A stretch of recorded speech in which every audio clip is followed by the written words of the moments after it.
This story begins, like so many others, with a boy whose life was a complete mess from the very start. A simple boy with a difficult childhood, and an even tougher mother, who constantly pressured him to learn magic and become a shaman, as if it was the only way to survive. But it all ended tragically. The world he grew up in simply threw him away like a broken toy. So it's no wonder that after all this he was reborn.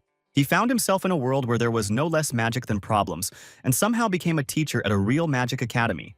But if you think that's all, you're wrong. This story follows a whole chain of crazy events that led him to this life. And we will soon find out what kind of diabolical puzzle this has become. But don't rush. The road is first. It was an exhausting train ride, and the conversation started somehow unexpectedly, right away about the war. The first to speak was Roger Salisi, a young and charismatic passenger. He admitted that he was going to Leatherwake, to Theon Academy. And his compartment neighbor, Jared, had a different route, the capital of the Empire.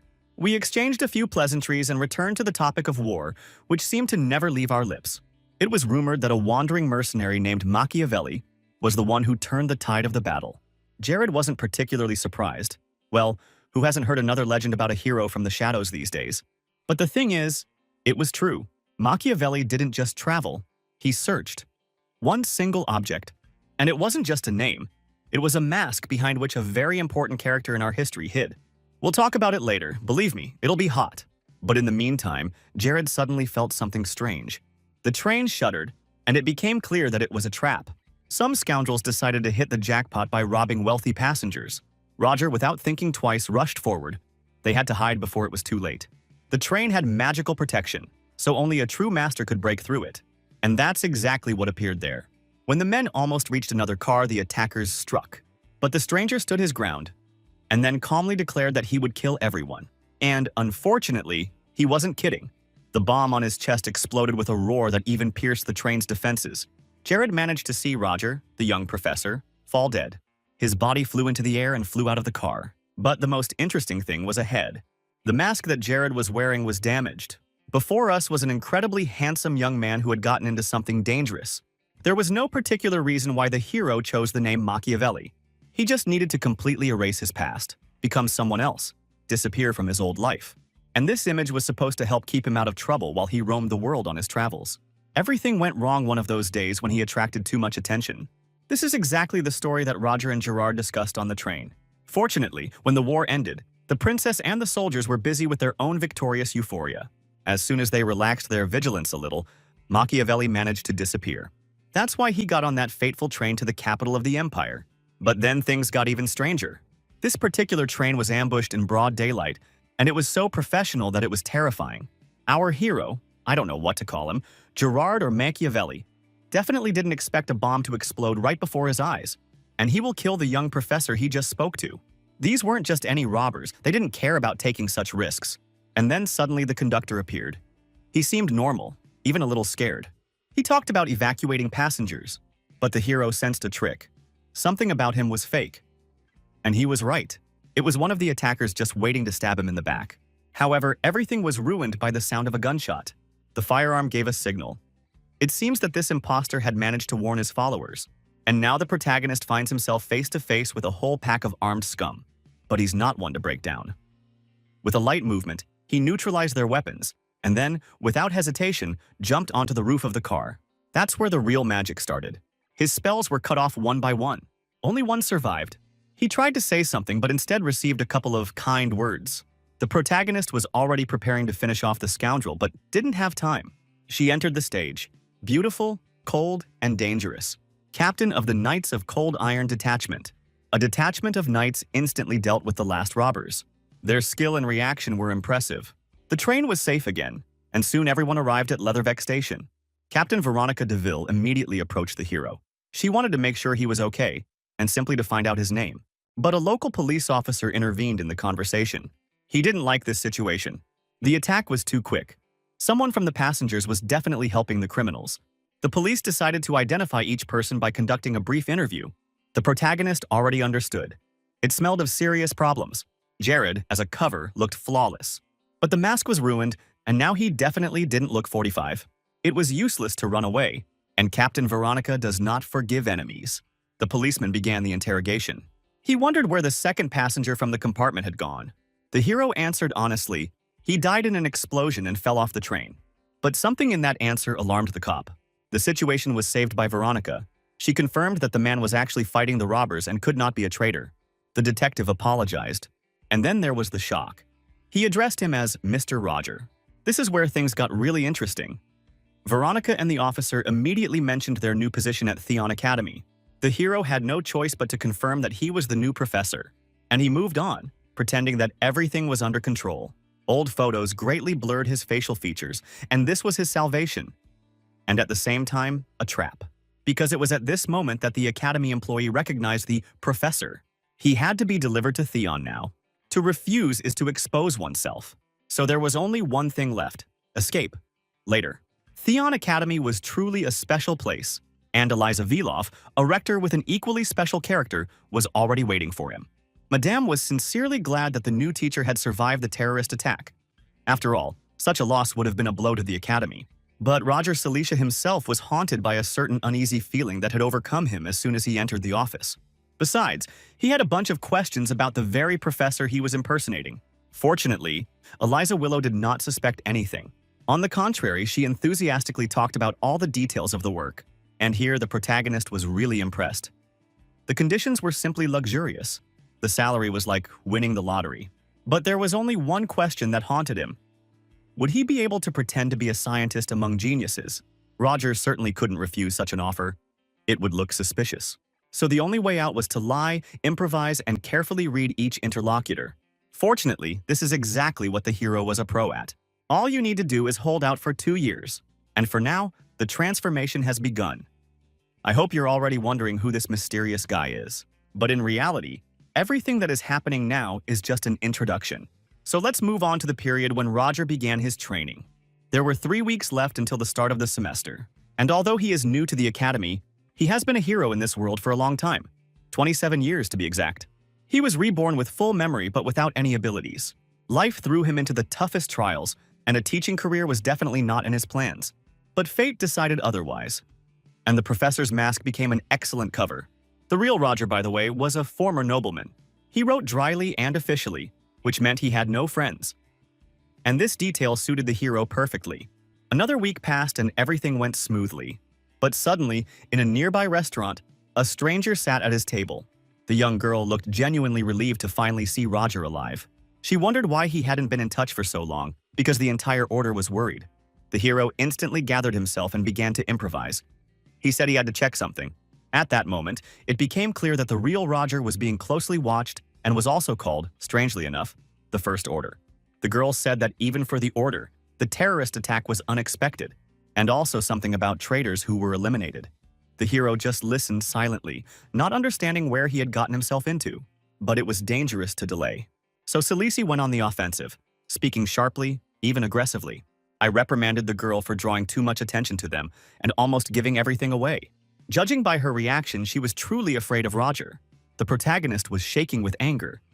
How had he not noticed the reason before? Roger's image seemed too perfect, and that's why it inspired trust. This man clearly created such an impeccable reputation on purpose so that he could get into the academy without any questions. And those letters that the hero considered ordinary were apparently encrypted. It became clear to him. He had made a mistake. He had trapped himself. All that was found out was that the First Order had to infiltrate the academy and gain trust. The most surprising thing was that the leader of this secret structure himself died in a terrorist attack. But the dead are not discussed. Now everything has fallen on the protagonist's shoulders. His own secrets became entangled with the dark history of Theon Academy and the underground organization consisting of 4 orders. The highest and most dangerous is Zero. It seemed like the only chance was to use Theon Academy itself to get rid of the orders once and for all. But while global plans are on hold, it's time to return to Roger Celici's everyday life. The first lecture in his life is already upon him. The subject is the theory of spells and elements. The most popular rumor about him is that he is a former aristocrat. But as soon as Roger entered the audience, the atmosphere changed dramatically. The first impression decided everything. He spoke confidently, clearly described the course, and immediately warned. Not only second-year students, but also beginners can get here. But those who hoped for an easy passage were in vain. Getting a good grade in his course will be difficult. And that was said for a reason. The protagonist sincerely hoped that in this way, he would scare away the majority. The main goal is to keep no one from coming. The students were silent. The semester had officially begun. And after the class, Roger began to wonder if he had gone too far and hurt someone's pride. But the sudden meeting immediately lifted my spirits. A new teacher approached him, the young and lively Selena. She was only interested in one thing. Had Roger eaten yet? Surprisingly, the protagonist found common ground with the other teachers quite quickly, with everyone except Barrymore, so he was clearly not liked. Roger also noticed that most of the professors were of humble origins, but this did not prevent them from being true aces in their fields. And by all accounts, there was definitely another first-order agent hiding among them. Despite the tension, our hero finally began to form useful connections. But while social games remained in the shadows, it was time to return to the most interesting part. Roger's first lecture. He sincerely hoped that the auditorium would be empty, but he miscalculated. The class was packed to the brim. His arrogant tone and strict demands only fueled the students' excitement and desire to prove the opposite. Now you can't give up. You have to give it your all. His course was divided into 4 areas: liberation, elemental magic, telekinesis, and fortification. One of the students recalled that they usually teach only 2 profiles, so Roger clearly pushed himself too high. But even her doubts were lost in the background of his voice, confident and captivating. The professor didn't just talk, he demonstrated, and he cast the spells at an accelerated pace. Science in this world was still developing, and few people could use such methods. It's no wonder that the students immediately bombarded him with questions. And Roger promised everyone they would all learn the most from what he knew about spells. But that's when she intervened. A student named Flora. She couldn't stand it and loudly declared that it was impossible to speed up the casting of the spell. Well, I wonder how our hero will get out of this now. The audience instantly fell silent. Everyone was waiting for an explosion. After all, it was Flora Loomis who once angered the previous teacher, and he left the academy. But Roger didn't get angry. On the contrary, he calmly asked for an explanation. Everything turned out to be simple. According to the girl, this technique was impossible even for geniuses. But the hero wasn't surprised.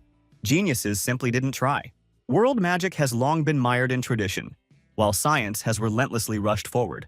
And now, it seemed, the moment had come when magic was to make up for lost time.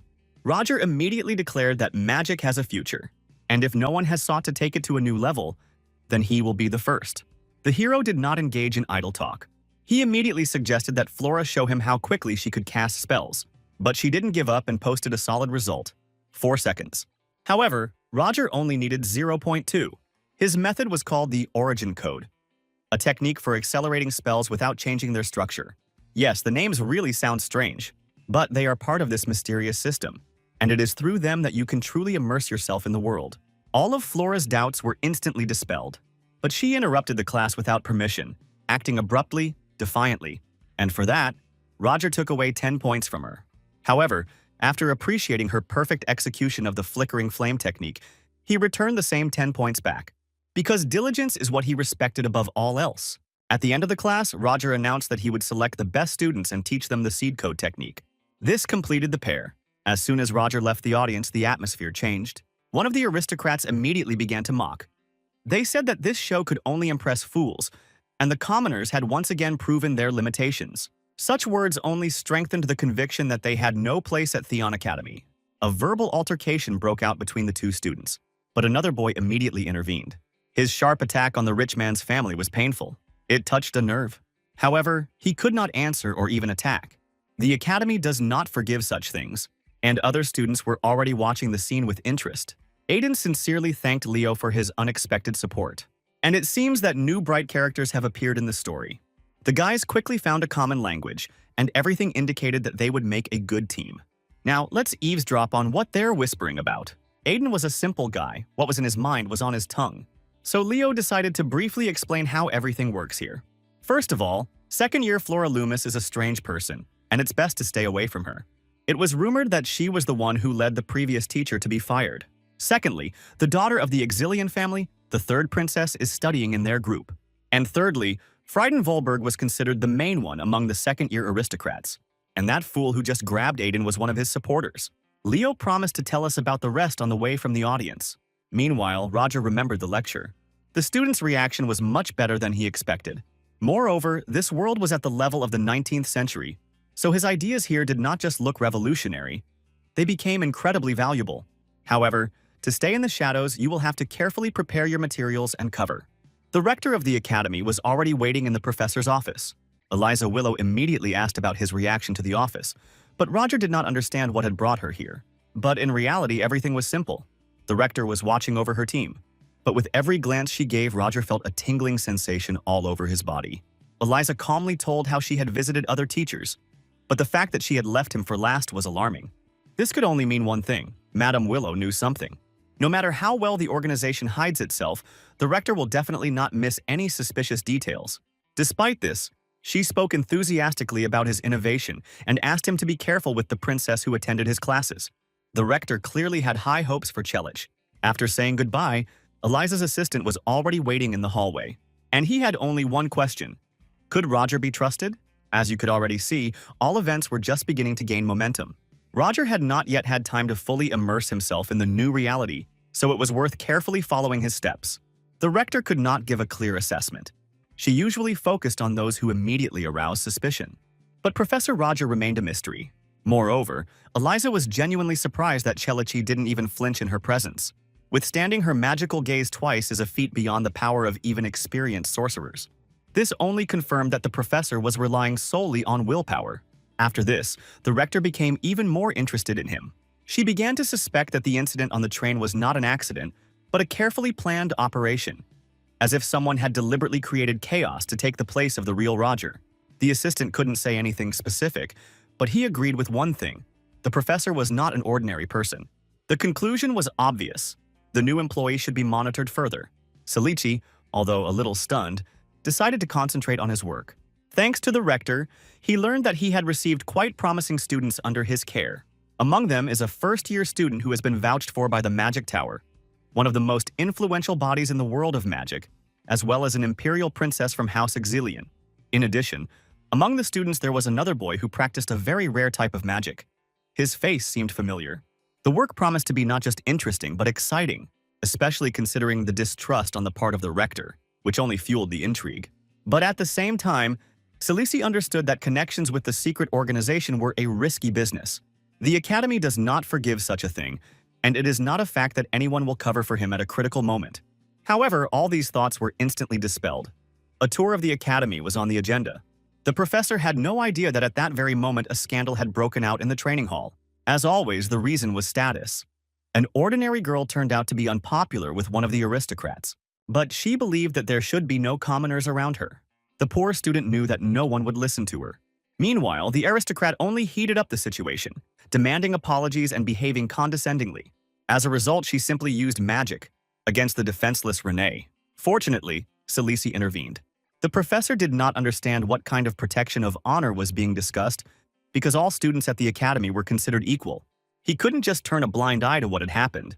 However, the aristocrat exploded with anger. She called him as worthless as all former nobles. And apparently these words hit the mark. The aura that erupted from Chelich was powerful and menacing, as if death itself had met with primal fear. There was a warning sign hidden in this explosion of power. He calmly clarified what exactly the student had said. It was at this moment that Professor Selena rushed to them. She was seriously afraid that Roger would lose control and raise his hand against the student. But fortunately, she was wrong. The professor admitted that the girl was right, but reminded her that she was now a student and he was a mentor within the walls of Theon. Doubting his authority could have cost her much more. Despite everything, this time Roger decided to let the culprit go unpunished. Before leaving, he checked to see if Renee was okay. He left the girls in Selena's care and disappeared into the hallway. Renee couldn't believe that the professor remembered her name. His words about the equality of all students touched her deeply. The image of Roger, which until recently had seemed cold and distant, now looked completely different. For the first time, she felt trust. Now she was ready to follow him. Meanwhile, Chelich himself was not feeling too well. Without the special pills, he would have already lost control of the side that was supposed to remain in the dark.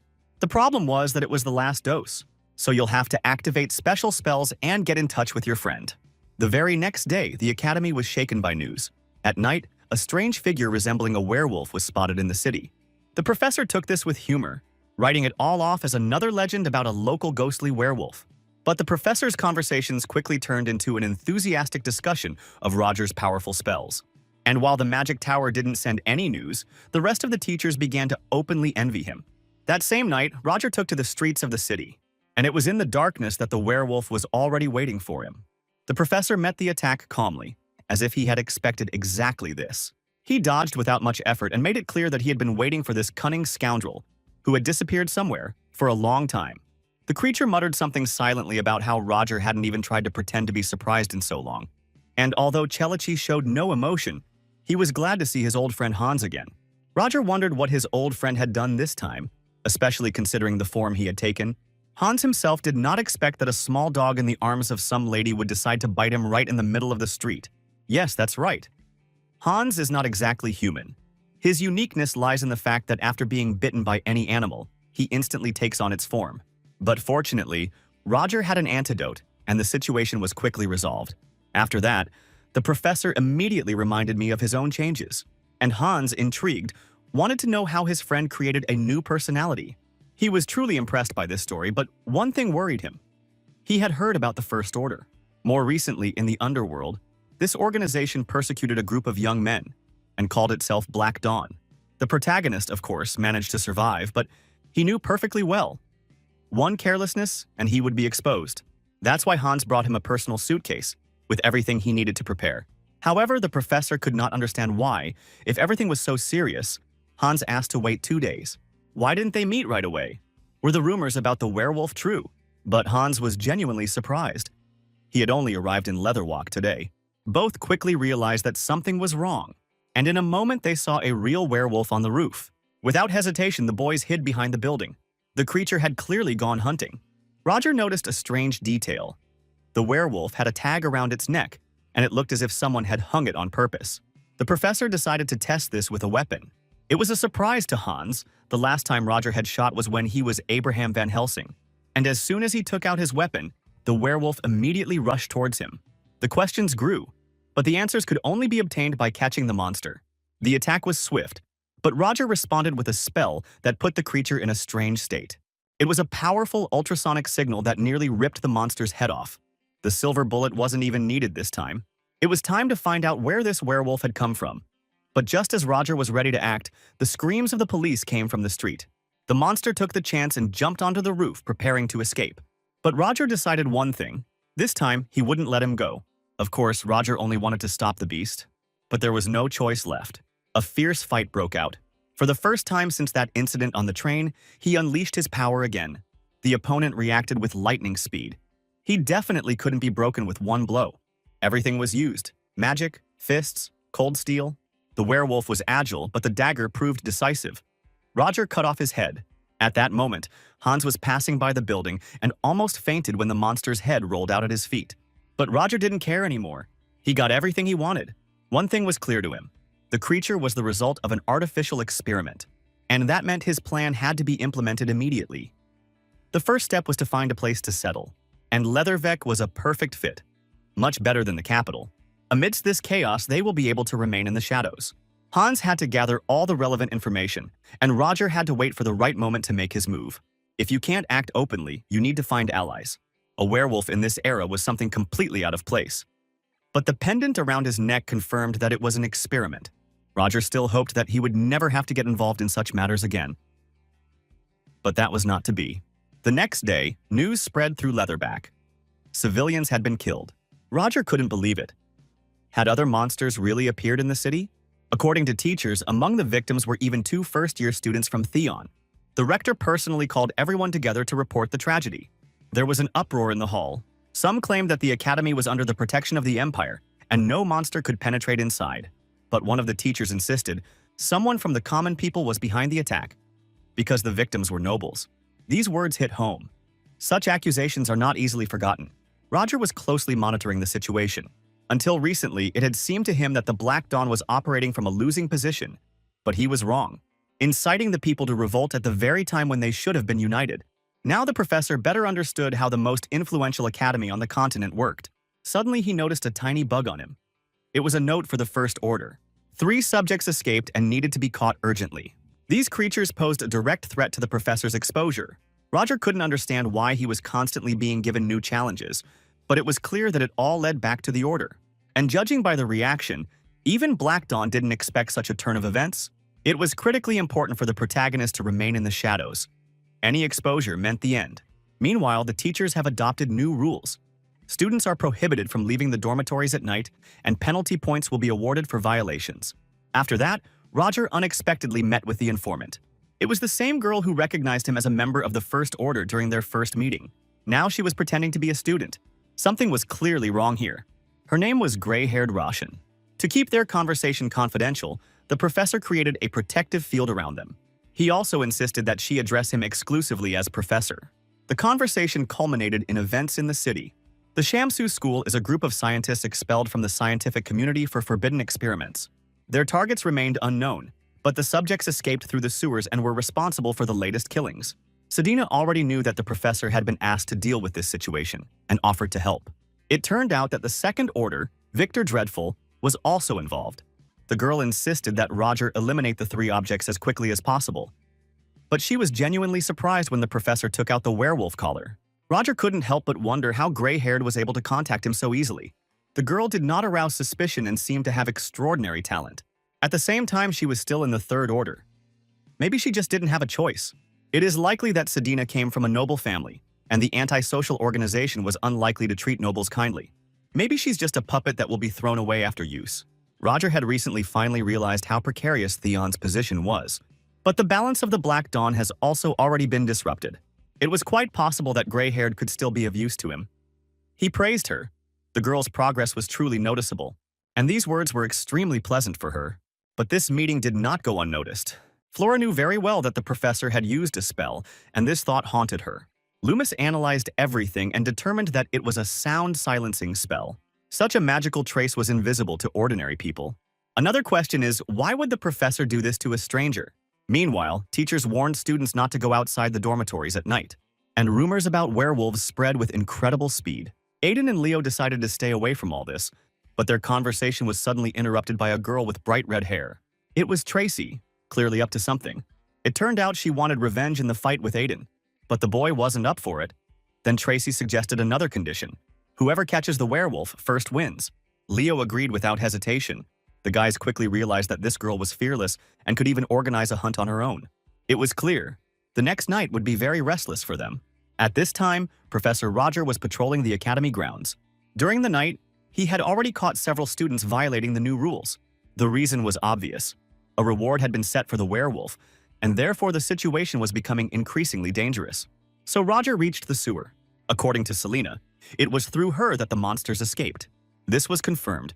It was impossible not to notice the traces of werewolves. Soon the tracks split. One of the giant monsters headed towards the academy. Roger was not surprised by the screams that came from that direction. The hunt had already begun. His victims were the familiar Renee and the third princess. They were in mortal danger. But one spell from the professor threw the monster away. However, immediately after that, each of the girls received 5 penalty points. The princess rushed after Roger. She didn't understand why the professor didn't even ask if they were okay. However, his reaction was extremely negative. He did not want the princess to deny his request. The girl was almost offended because she only wanted to help Renee. But in her excitement, she forgot to think about her own safety and was now arguing with the professor. Roger was shocked when the girl began to ask not to punish Renee. She said that she had simply fallen asleep during her studies. He thanked her for her dedication, but reminded her that the situation was much more serious now. Eventually, the girls returned to the dormitory safe and sound, and Roger had to get down to business. The monster was already running away. However, the professor acted swiftly. The girls managed to see him use the levitation spell and watch the real battle in fascination. Salishi felt his strength gradually leaving him. He had already used up too much magic, and he definitely didn't want to demonstrate his full potential in front of the students. Roger was surprised that the monster knew how to use improvised objects in battle. This werewolf turned out to be surprisingly intelligent. It looks like it was based on a wolf, and now the protagonist began to doubt whether these were real werewolves at all. Meanwhile, Aiden and Leo set out to find Tracy. As soon as they heard her voice, they immediately rushed after her. It turned out that the girl had come across something interesting, a little werewolf. The kids, of course, wanted to catch him, but it was pointless to think that he was just sitting there. As soon as Aiden noticed the strange collar around his neck, the students were gripped by an unsettling foreboding. A real giant werewolf suddenly pounced on the students. The anxious anticipation turned out to be not in vain. Tracy knew she had to pull herself together. That was the only way she could win. Fortunately, Aiden managed to cover the hot-tempered girl from the blow. He realized that the creature was simply protecting its young. It seemed like the boy even started to talk to the werewolf. It suddenly calmed down and backed away. The reason for the aggression was fear for the baby. Aiden asked Leo and Tracy to confide in him. It seems he understood something important. The boy calmly turned to the werewolf, showed him the medicine, explaining that his cub was sick. The creature seemed to understand and reached out to him. But at the same moment, she was captured by incredible threads of light. When Roger arrived on the scene, he simply exploded with rage. What were these three even doing in the forest? However, he decided to sort things out later and ordered them to return to the dormitory immediately. Aiden tried to stop the professor by sharing his guesses. Roger didn't listen to all this nonsense, but something else struck him. A baby werewolf crawled out of the bushes. With one sharp movement, the professor pushed the boy away and then destroyed the creature. The students were expected to be punished the next morning, and so it happened. They awaited the verdict in a separate office where the rector personally visited. If Eliza herself had come, then something much more serious than just penalty points awaited them. Roger confirmed that if something went wrong, new casualties would be inevitable. However, the rector warned him not to scare the students too much. In the end, they received both penalty points and a reward for courage. The friends returned to their usual school routine. But Aiden couldn't get the story out of his head. Roger was also haunted by eerie images. A baby crawling out of the bushes. This was a person who had not completed the transformation, so the experiments were not conducted on wolves. However, Roger did not regret his choice. If he hadn't done this, he would definitely have gotten into trouble. In addition, this act was influenced by the fact that these werewolves had harmed many citizens. The protagonist simply had no choice. Roger, after these reflections, immediately contacted Hans regarding his request. Meanwhile, 3 of our students were resting after all this chaos. Tracy immediately noticed how excited Aiden looked, but the boy couldn't refuse the conversation. He immediately put everything on the shelves. At the moment of the battle, he noticed something strange about the little werewolf. There was a chain around his neck. That was one of the reasons why the boy tried to stop Professor Roger. Aiden suggested that these monsters could have been created synthetically. In addition, Leo had heard rumors of suspicious individuals hiding in Theon. That's why the werewolf with the chain seemed like a rather strange sight, and Aiden clearly remembered the professor's expression. It seemed as if Roger had noticed something and was trying to hide it from prying eyes. The children didn't think the professor was hiding anything, but they guessed that Roger knew much more than they did. Aiden understood that all this was just his speculation. However, the thought that Professor Roger might be connected to those rumors haunted him. Moreover, the rector herself said that Roger reported everything to her in every detail. So the professor wouldn't do that if he was involved in something? Tracy generally stated that Mr. Roger was simply hiding how much he cared about his students. Well, that's where the dispute between these 3 ended. And I can say with confidence that after this terrible night, their friendship will become even stronger. Meanwhile, our hero began to review all the important papers that Hans had sent him. These were lists of recently missing people from Leatherwell, and the informant found a whole bunch of suspicious characters who were constantly near the abandoned factory. Moreover, this was the only case of the disappearance of an entire family. Well, the inspection didn't take long. The protagonist got to the right place in just a few minutes, and everyone around was already dead. However, his actions were closely monitored, and the higher-ups already knew about the rat. The protagonist also reached these higher ranks quite quickly. Not a single bullet could reach our hero, because the magic he used was unique. It perfectly reflected attacks. However, the villains also had a powerful weapon against him, the full power of which they didn't even have time to use. After all, they were torn into small pieces. During such a tense battle, Roger noticed small beetles flying next to him. The protagonist couldn't believe his guesses. Were these the same insect brothers from another world? However, first, it was necessary to deal with the current situation. By killing all the insects, he really stopped the signal that was going to the higher ranks. A whole pack of bandits was preparing to give Roger a warm welcome. However, quite unexpectedly, all the lights went out.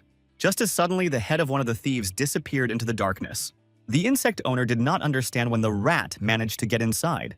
The next creature didn't even have time to begin its task. The protagonist chopped it down. The situation has truly become critical for the residents of the abandoned factory. The young professor had no time to figure everything out when something terrible happened.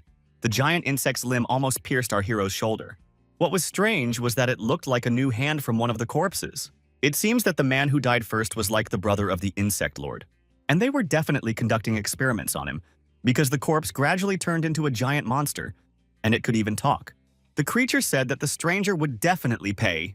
A large-scale battle was unfolding right before our eyes. The size of the monster was impressive. Roger was shocked at how, With such a mass of snakes, he had so deftly avoided their attacks. Even a full-fledged magical blow had no effect on the monster. The protagonist even began to doubt a little whether he could win this fight. Meanwhile, the monster was carelessly talking about all sorts of disgusting things. To even slightly impress him, a spell of at least 4th level was required. The protagonist disappeared from the monster's field of vision. He urgently needed to think about his course of action. After all, 3rd level magic and a pistol had no effect on the enemy. The professor didn't think he would have to pull out one of his trump cards. An incredible stream of fire and heat burst from our hero's hands. Meanwhile, Hans was freezing outside. The guy was only thinking about his partner returning soon. Just imagine his surprise when an incredible explosion occurred. Hans immediately realized that Roger had used his true magical power. After all, the entire factory was engulfed in hellfire. Immediately afterwards, Hans asked his friend about the situation. The protagonist assured that he took care of everyone who was inside the factory, and he also obtained a drug that turns people into werewolves. This world was truly permeated with incredible cruelty. But there was no need to worry now. Roger had already found the culprits, and it seems that a bloody reckoning will happen very soon. That same evening, a rich man was raging in a grand house. He invested huge amounts of money in these experiments, but his subordinates were never able to properly control them. However, the man hoped to receive research results and move on to a new stage. His goal was to create a drug of eternal youth. He dreamed of gaining not only youth, but also strength and perfection. But unexpectedly, he heard his name called, Belferoth Rickson. Behind him stood a mysterious figure who instantly pounced on him. This stranger wanted to ask Rickson only one thing. One had only to imagine a 7-year-old child who, together with his parents, had to face a terrible reality. A child who looked into the eyes of her killer with a smile before her death. And in that smile, you could see boundless gratitude. And how, in Rickson's opinion, did the man feel who had no other choice but to burn his entire family to the ground? The rich man began to laugh. He realized that this stranger had destroyed the test subjects. The man wanted to talk about this misunderstanding and resolve the situation. He continued to carry the delusion that these people died for the advancement of science. These words were more than enough for the stranger, and that's why there wasn't a drop of anger left in him. Well, I think you already know that this stranger is our protagonist, and his revenge plan was simply brilliant: to use the poison against the owner of the experiments himself. During this time, Roger carefully reviewed their research records. It turned out that even a small dose of the drug could turn a person into a werewolf. But now he was curious about the consequences of taking a huge dose at once. Bilford Rickson immediately felt sick. His body began to mutate, and a real monster stood before Roger. The protagonist wanted this monster to feel everything that the people he made suffer went through. The servants came running quite quickly at the noise. However, they found only a giant monster in the room. The wizards and guards immediately rushed to find the owner and destroy the monster. Meanwhile, Roger gave Hans a special safe. It seems that this time his mission was more than successful. The good news was not long in coming. The next morning, the whole city was buzzing. Rickson had been eaten by a giant monster. This man was not the last person either in status or in money. So the investigation into his death should have been handled by real professionals. Representatives of the National Security Agency personally arrived at the scene of the events. All local detectives had been relieved of the case. Now it was up to the night serpents to unravel it. However, all this pathos and image existed only for the public. Behind closed doors, the proud trio relaxed and chatted quite informally. Their commander, Enya, was well aware of Rickson's connections to dark magic and monster hunting. So the corpse of the horrible giant creature didn't particularly surprise her. All that remained was to carefully examine the room. The detectives quickly found a niche in the wall. However, it was empty inside. And judging by its size, it was definitely a safe. And, knowing Belfort as a cunning businessman, there was no doubt that was where he hid his dirty money. The Night Serpent's commander was alarmed. The unexpected death of a millionaire, a monster, a missing safe. There were too many details to call it a coincidence. It was clear that someone had covered the tracks very skillfully, and the only person she knew who could pull off such a feat, Arsène Lupin. However, Enya immediately rejected this idea. It was necessary to focus on all the strange events that had recently occurred in Leatherwalk, so the detectives went to the factory that had just exploded. But at this time, things were not going well for our protagonist. The side effects weren't just eating him up from the inside. They were literally destroying his consciousness. The whole problem was his true magical power, which required a gigantic expenditure of energy. If it weren't for the magic pills that helped conserve the spell, he would have been much worse off. However, Roger Khaleesi's main thoughts revolved around only one thing: whether he had covered all the tracks. However, there was one person left to talk to. That was, as you remember, Aiden. the same boy who tried to block the professor's path to the werewolves, the one who managed to notice Roger's emotion at the moment of killing monsters. Of course, the protagonist hoped that everything would work out. After all, what he feared most was that he would have to kill his own student for the sake of an alibi. However, that was only a last resort, one he didn't even want to think about. Moreover, Aiden was not an ordinary student. He was under the personal supervision of the rector, and if anything happened to him, all suspicion would automatically fall on Roger. Meanwhile, the night serpents arrived on the scene. Unexpectedly, everything around was burned to the ground, and there was practically nothing to complain about. The commander suspected that the fire before Belfort's death had happened for a reason. The detective's theory seemed quite logical. The factory was only considered abandoned, but in fact some work was going on there. That's why the fire had happened. Perhaps dark magicians conducted experiments there, and when they were exposed, they destroyed the evidence. However, it could also have been a simple coincidence. It was worth checking out all the strange cases in Leatherwake. One more event remained in sight: the appearance of werewolves at Theon Academy. Detective Anya was immediately interested in this. You could see her surprise when she found out that one of the professors had single-handedly dealt with the monsters. However, no one was able to examine the corpses. They were all burned. The Night Serpent's commander was extremely worried. If only one person is behind all this, it could become a real threat to the Empire. Meanwhile, the entire academy was buzzing with rumors about Professor Roger. The students were so impressed by his heroic act that they couldn't keep quiet. Besides, his lecture was supposed to take place that very day. By the way, the relationship between Renee and the princess improved significantly after the incident with the monsters. Now these two beauties even sat together. The couple started off brightly, as always. Roger decided to attract the students' attention and tell them about elemental magic. This is the most common, but at the same time the most basic, basis of magic. This time, he showed how their power could be increased from 20 to 80%, which is considered almost impossible. The professor demonstrated to his students the 4 basic elements from which it all began. However, compared to the 10 modern elements currently used by humanity, these seemed too simple. But such a leap in development had its dark reason. Fire was turned into a weapon to burn people. Water was turned into a weapon to drown. Wind currents were turned into a weapon to inflict deep cuts.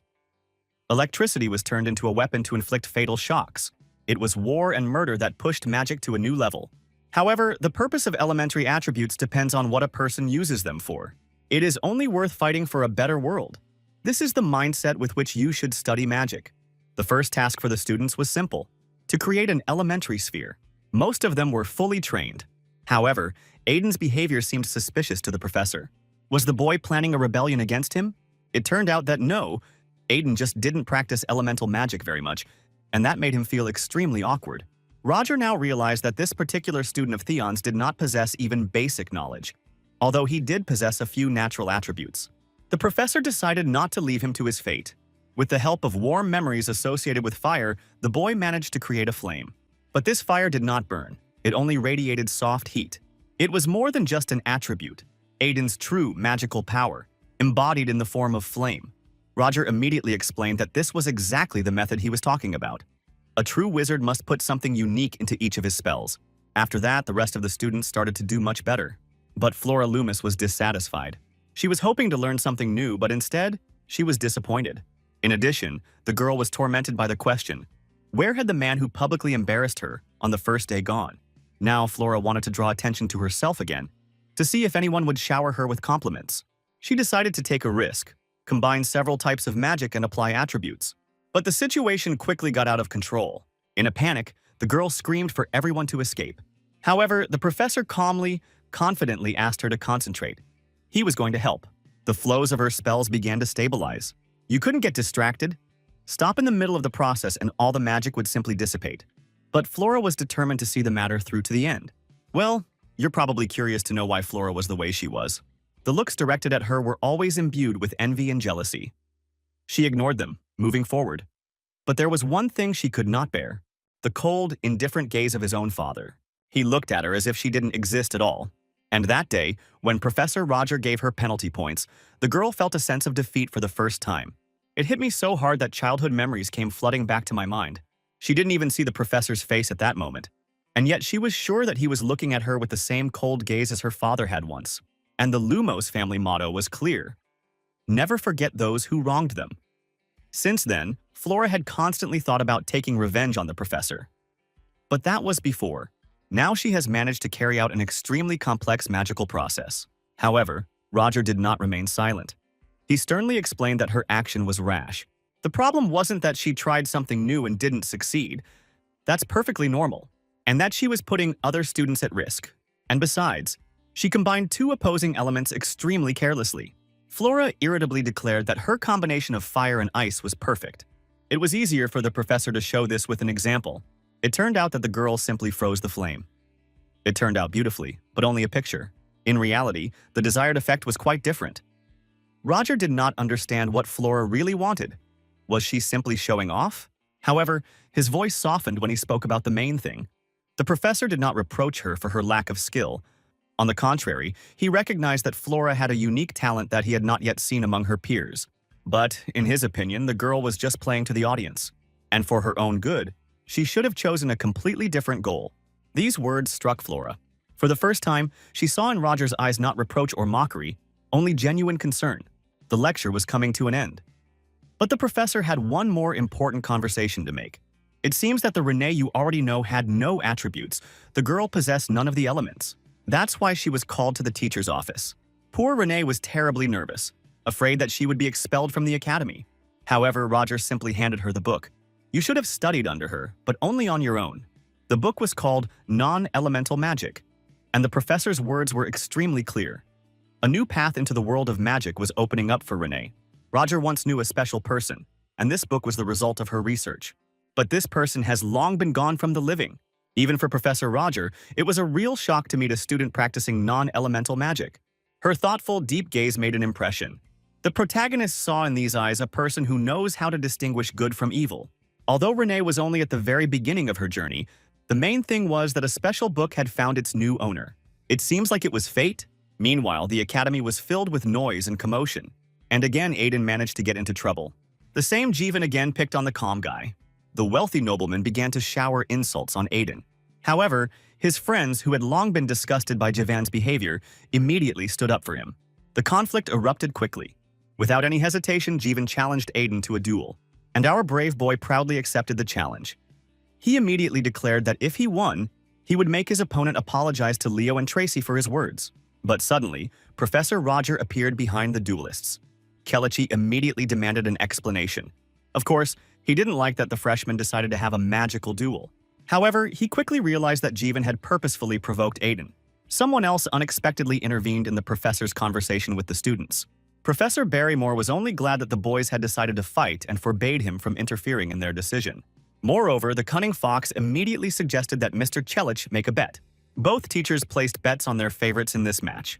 The duel was scheduled for 4 days later. During this time, Aiden should have significantly improved his skills because, in Roger's opinion, Jeevan had a significant advantage. However, there is always room for unexpected variables, and Aiden already owned one of them. Despite everything, the guy insisted, he wanted to defeat his opponent solely thanks to his own skills. And that's exactly what he needed Professor Roger's help for. Once upon a time, a teacher told Aiden that her teachings should not be carelessly displayed. Otherwise, trouble will not be long in coming. This didn't mean he couldn't use techniques, he just had to follow his heart. Of course, the protagonist was not thrilled with his student's request. After all, he had already made a bet, knowing about the boy's special abilities. But Roger believed he could teach the student how to gain an advantage in a magical duel. The training that Aiden agreed to was incredibly grueling. Every evening, the boy felt like a squeezed lemon. In the meantime, it's worth looking into the dark affairs of your opponents. Professor Barrymore wasn't about to leave things to chance. He intended to help Jeevan win. The professor ordered the student to show the insurmountable chasm between the commoners and the aristocrats. Barrymore had no doubt about his protege, but decided to play it safe. To do this, he prepared a magical enhancer, a potion that was to be drunk just before the battle. Well, whatever methods the parties used, it was all for the sake of victory. And you and I are just observers, so let's see what comes of it. The stands were buzzing with excitement and anticipation of the fight. After all, a magical duel is not a rare event. Even the rector, Eliza Willow, came to watch in person. This cunning lady knew everything that was happening in her academy. So let's move on to the duel participants themselves. Both boys, full of excitement, entered the arena. The rules were simple. Whoever loses the magical barrier of their protective gear first loses. As the fight began, the fighters moved at an even pace. Jeevan expected Aiden to easily handle the initial attacks. so he immediately calculated how to avoid the disadvantage. However, now he had a huge reserve of mana and felt like a winner. Aiden also began to understand. If this continued, defeat would be inevitable. It was time to apply the technique that Professor Roger had taught him. You should have seen Barrymore's face when he saw that masterful, slippery maneuver. This was one of the techniques of combat wizards. Jivan couldn't counter anything. His blows didn't even touch Aiden's defense, and now he was on his knees. Aiden was officially the winner of the duel. The stands erupted in applause. Everyone was delighted with the guy's performance. But Jivan was not going to accept defeat so easily. He couldn't believe how some commoner could defeat him. He shouted furiously that Aiden wouldn't have won without tricks, and without thinking twice, he shot his opponent in the back with a new spell. There was almost no time to react. Aiden could only lunge and swing his sword in a flash, the very move that could have saved his life. Professors Roger and Barrymore understood immediately. It was anti-magic. The rector felt it too. And from that moment on, the duel was officially over. Everything that happened was closely watched by Frieden Volberg. He was intrigued by Aiden, and the boy decided he should take a closer look. But as soon as his eyes met Professor Rogers, Frieden turned and immediately disappeared. Meanwhile, Professor Barrymore was simply beside himself with rage. Aiden didn't understand why he was so angry. After all, anti-magic is not that uncommon, and it did not affect the outcome of the battle in any way. The conversation between the two professors ended only with Chris Barrymore getting irritated, so I won't talk about it. Instead, I will share a much more interesting event. A secret meeting of the Order. The assistant appeared in person. She congratulated Roger on his victory, and he immediately shared the latest news. Principal Eliza Willow was still looking at Roger with suspicion. She knew the Order had infiltrated Theon. And that was why Roger had decided to stage a spectacular duel, to get her attention. But that wasn't enough. He needed her support to take more serious steps. His meetings with Sedina might seem suspicious until she becomes a model student. And now the girl will have to do her best to reduce the level of mistrust. Well, Grey Hair was only glad. This was her first personal mission from the First Order. Recent events have allowed the protagonist to convince everyone that he is acting in the interests of the Rector. And they also made it clear to Black Dawn, it's better not to joke with him. He can act recklessly and dangerously. However, such a game could not last forever. Roger increasingly thought about creating his own organization. And it was at this moment, as usual, that Hans contacted him and interrupted his train of thought. His friend had learned something interesting and extremely useful. Roger immediately understood. It was time to use his trump card. And no, don't ask. Even I don't know what it's about. Well, let's see what our hero has prepared this time. The world of thieves was far from peaceful. Belfort, who had recently been murdered, was a key investor, and after his death, many subordinates were left with nothing. That is why representatives of the criminal world gathered in one of the pubs to decide how to proceed. Suddenly, a stranger entered the room. The atmosphere immediately became tense. The thieves didn't like that some leftist guy decided to eavesdrop on their conversations. However, the stranger was specifically looking for the leader of the bloody group. This man, who was actually the protagonist undercover, introduced himself as James Moriarty. The name instantly made an impression on everyone present. They had already heard of this cunning consultant who had run the criminal system in the Kingdom of Delika for decades. His identity had remained in the shadows for years, so the appearance of such a figure in Leatherwake aroused surprise and suspicion. The leader of the group, although he was happy to see the legend with his own eyes, still decided to check if it was really him. Moriarty appealed to all visitors not to shoot. He didn't want to disappoint the gentleman, but their weapons wouldn't help here. The silence of fire spell instantly stopped everyone in the hall. Suddenly, a werewolf bursts into the establishment. This is all part of Roger and Hans's brilliant plan. They have thought everything out in advance, down to the smallest detail. The Bloody Group was the largest criminal organization in these parts, and it was they who carried out the most heinous tasks. They also had a close relationship with Belfort Rickson. His death angered them to the core. So now, they have gathered at the very moment when the situation could unite the most dangerous freaks. Let's go back to the bar. After such a spectacular show, the leader of the Bloody Group finally believed that he was facing the real Moriarty. He did not hesitate and immediately moved on to the main purpose of his visit. He said he wanted to establish a business in these lands. But at the same time, he looked down on people like them. In fact, this evening he was going to put an end to the existence of the Bloody Group. The battle began sooner than expected. The bar was enveloped in darkness, thick and frightening. And only in her heart shone a crooked smile, reflected in the sword of our hero. In reality, this spell was called Fool's Dream, a third-rank dark magic that used shadow and darkness to intimidate a weakened enemy. The effect itself, which was imposed on the victim, was called the magic of combination. The protagonist was simply creating something unreal. The opponents were really strong, but they didn't stand a chance against the pre-prepared tricks. James controlled the shadows with such skill that they literally tore apart enemies. The thieves no longer believed that they were dealing with the same Professor Moriarty, because according to legend, he never possessed any fighting skills. But the hero wasn't going to explain anything. He just continued to destroy everyone in cold blood. His tricks were so sophisticated that it seemed like it wasn't a fight at all, but a performance of genius. Only the leader of the bloody group remained alive. The protagonist put their conversation aside for a moment. After that, the friends, finally remaining in silence, calmly talked. The bar was empty and Hans had regained his human form. Roger planned to transfer power over the bloody group to other players once he had extracted all the necessary information from it. Moriarty was going to keep only a few truly useful people and say goodbye to the rest. On the second floor, they found a whole bunch of documents, all of which could be useful for doing business in Leatherbeck. The protagonist was ready for the next step, because he already had acquaintances on his side who would help implement the new idea. I hope you haven't forgotten what our heroes were talking about recently. Hans was clearly not thrilled, because all the people Roger mentioned were broken-down psychos, although it was not for him to judge. But even if he was against it, the plan would still go according to Roger's script. If the hero intended to subjugate Leatherbeck, it was logical to come up with a name for his organization. Roger knew that he would have 8 reliable allies behind him, and the organization itself would be called Unknown, because that was precisely what it was all about. So 2 friends stayed at the bar to celebrate the birth of something truly great. Our protagonist's life at the academy was no less exciting. Professor Selina was genuinely surprised why Roger still didn't have a personal assistant. The teacher simply couldn't believe that Mr. Celici had been working all this time all alone. It turned out that assistants received not only financial support, but also personal assistance from the professor. Some of them even studied under the direct guidance of a teacher instead of the standard program. The protagonist himself was not averse to shedding a bunch of petty things.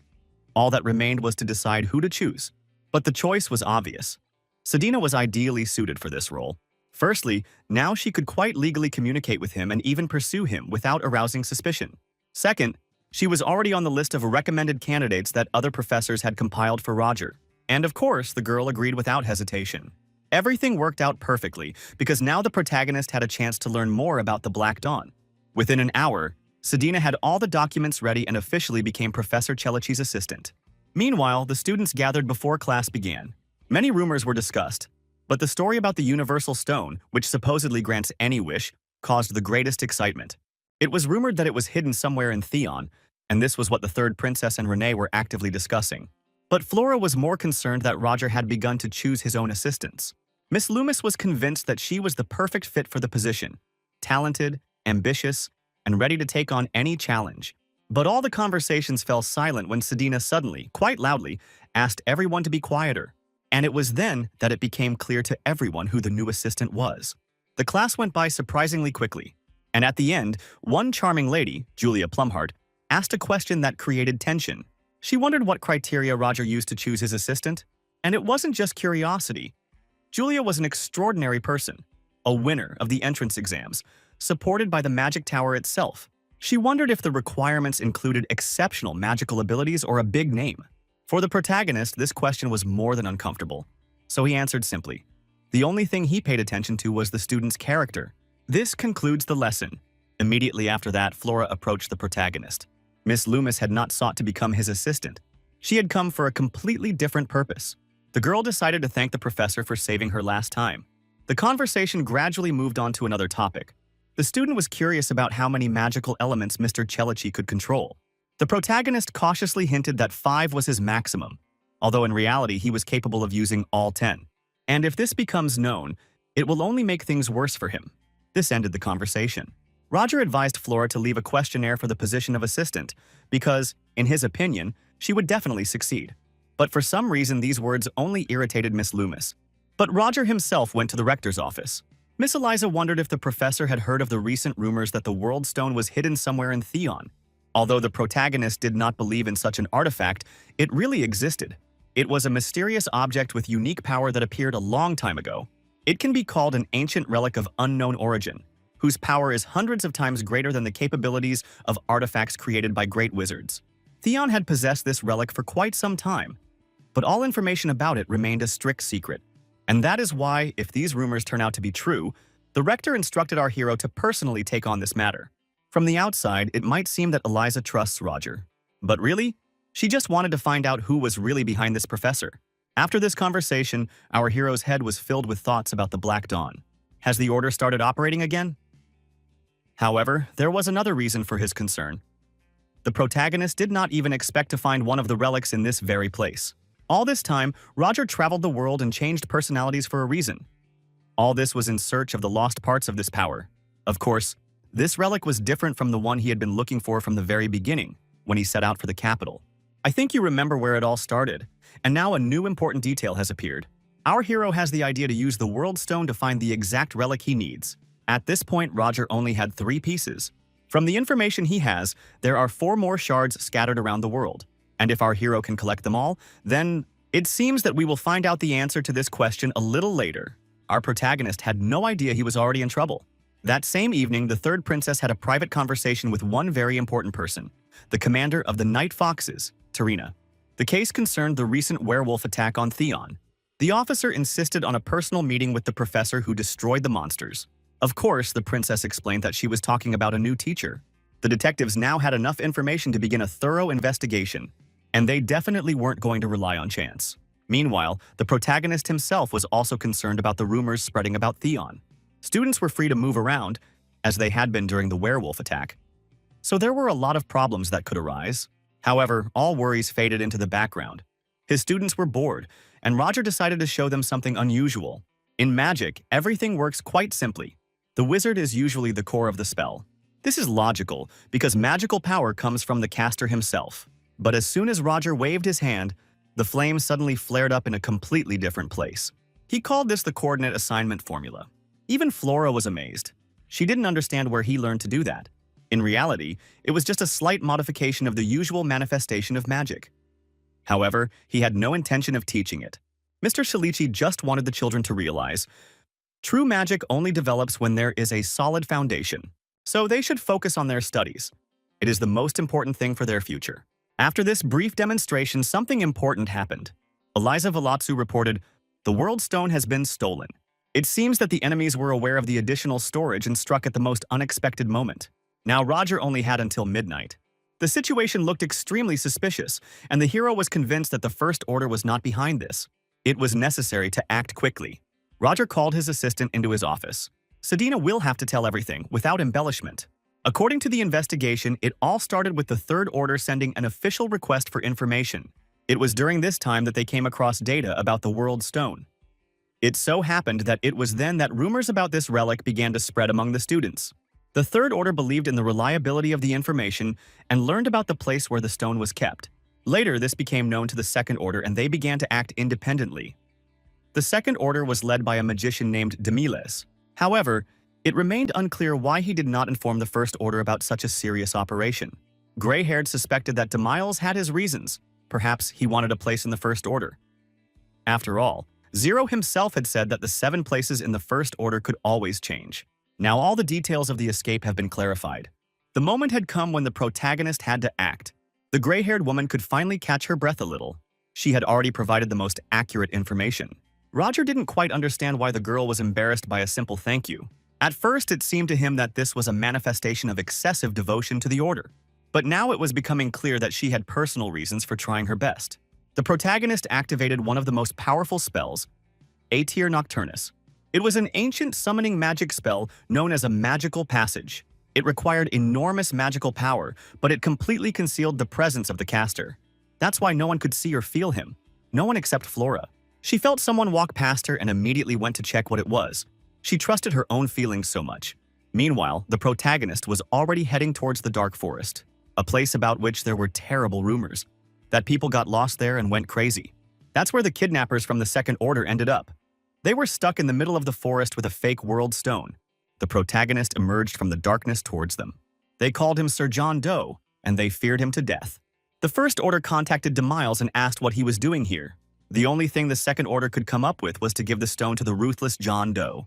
He thanked me and said goodbye. But the professor soon realized something important. The stone did indeed contain a colossal amount of magical power, but nothing more. It was not a relic. And at that very moment, an incredible ray of light fell upon him from the sky. A moment later, Eliza Velatsu herself appeared next to the stone. The rector was pleased. She managed to return the fake stone, although she had to try very hard for such a bait. Besides, Madame was curious to know if Professor Roger himself had appeared in the forest. Meanwhile, the protagonist was hiding very nearby, just under a tree. Fortunately, no one noticed him. As the beam approached him, Aether Nocturnus once again saved Roger. But what impressed him most was the power of Eliza's own magic. Her magic reached the 6th rank. It becomes clear that the rector had her own plan from the very beginning. And for maximum efficiency, she hid the truth even from her allies. And then, as if by accident, Flora Lumos appears. The girl was right next to him, and Roger felt a chill. She immediately began asking what the spell was and why the professor was in this forest in the first place. Salishi quickly realized that the girl did not suspect anything. It looks like she just found a way around the security, and soon her friend appeared. The protagonist had to escort both students to the exit. On the way, Roger took his pills, and Flora noticed. As they were leaving, they were met by Eliza Velatsu herself. Madame was visibly alarmed. What were the 2 female students doing in the silent forest? The girls quickly recounted the entire chain of events, and Eliza decided not to escalate the situation. She simply let them go. In addition, she calmly announced that she had already taken care of everything personally. Roger, feigning surprise, asked if her spell had worked in the forest.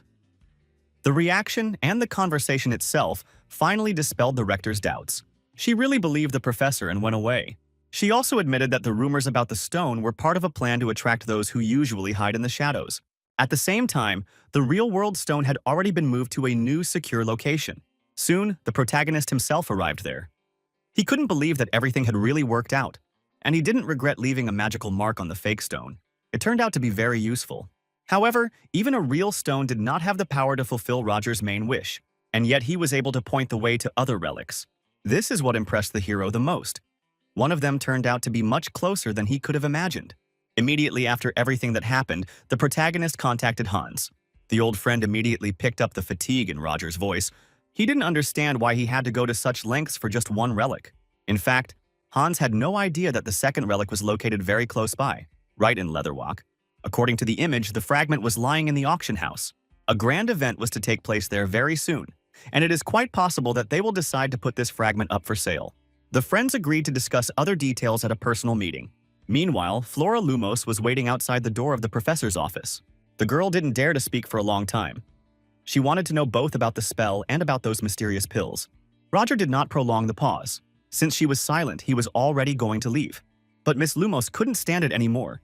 She shouted for him to wait, and then she demonstrated her own formula for assigning coordinates. She truly impressed the professor.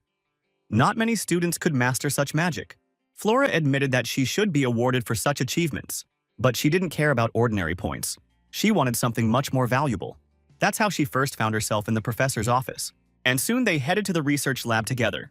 There, Roger was going to show her something truly unusual. A mysterious figure appeared next to him, and Flora felt as if her head was about to explode. She fainted, and only came to her senses half an hour later. The professor calmly explained that he had only shown her the Klein butyl, but he was alerted by the girl's eyes and fingers. Her pupils dilated and her fingertips trembled. Flora had a rare ability, an exceptional sense of magic.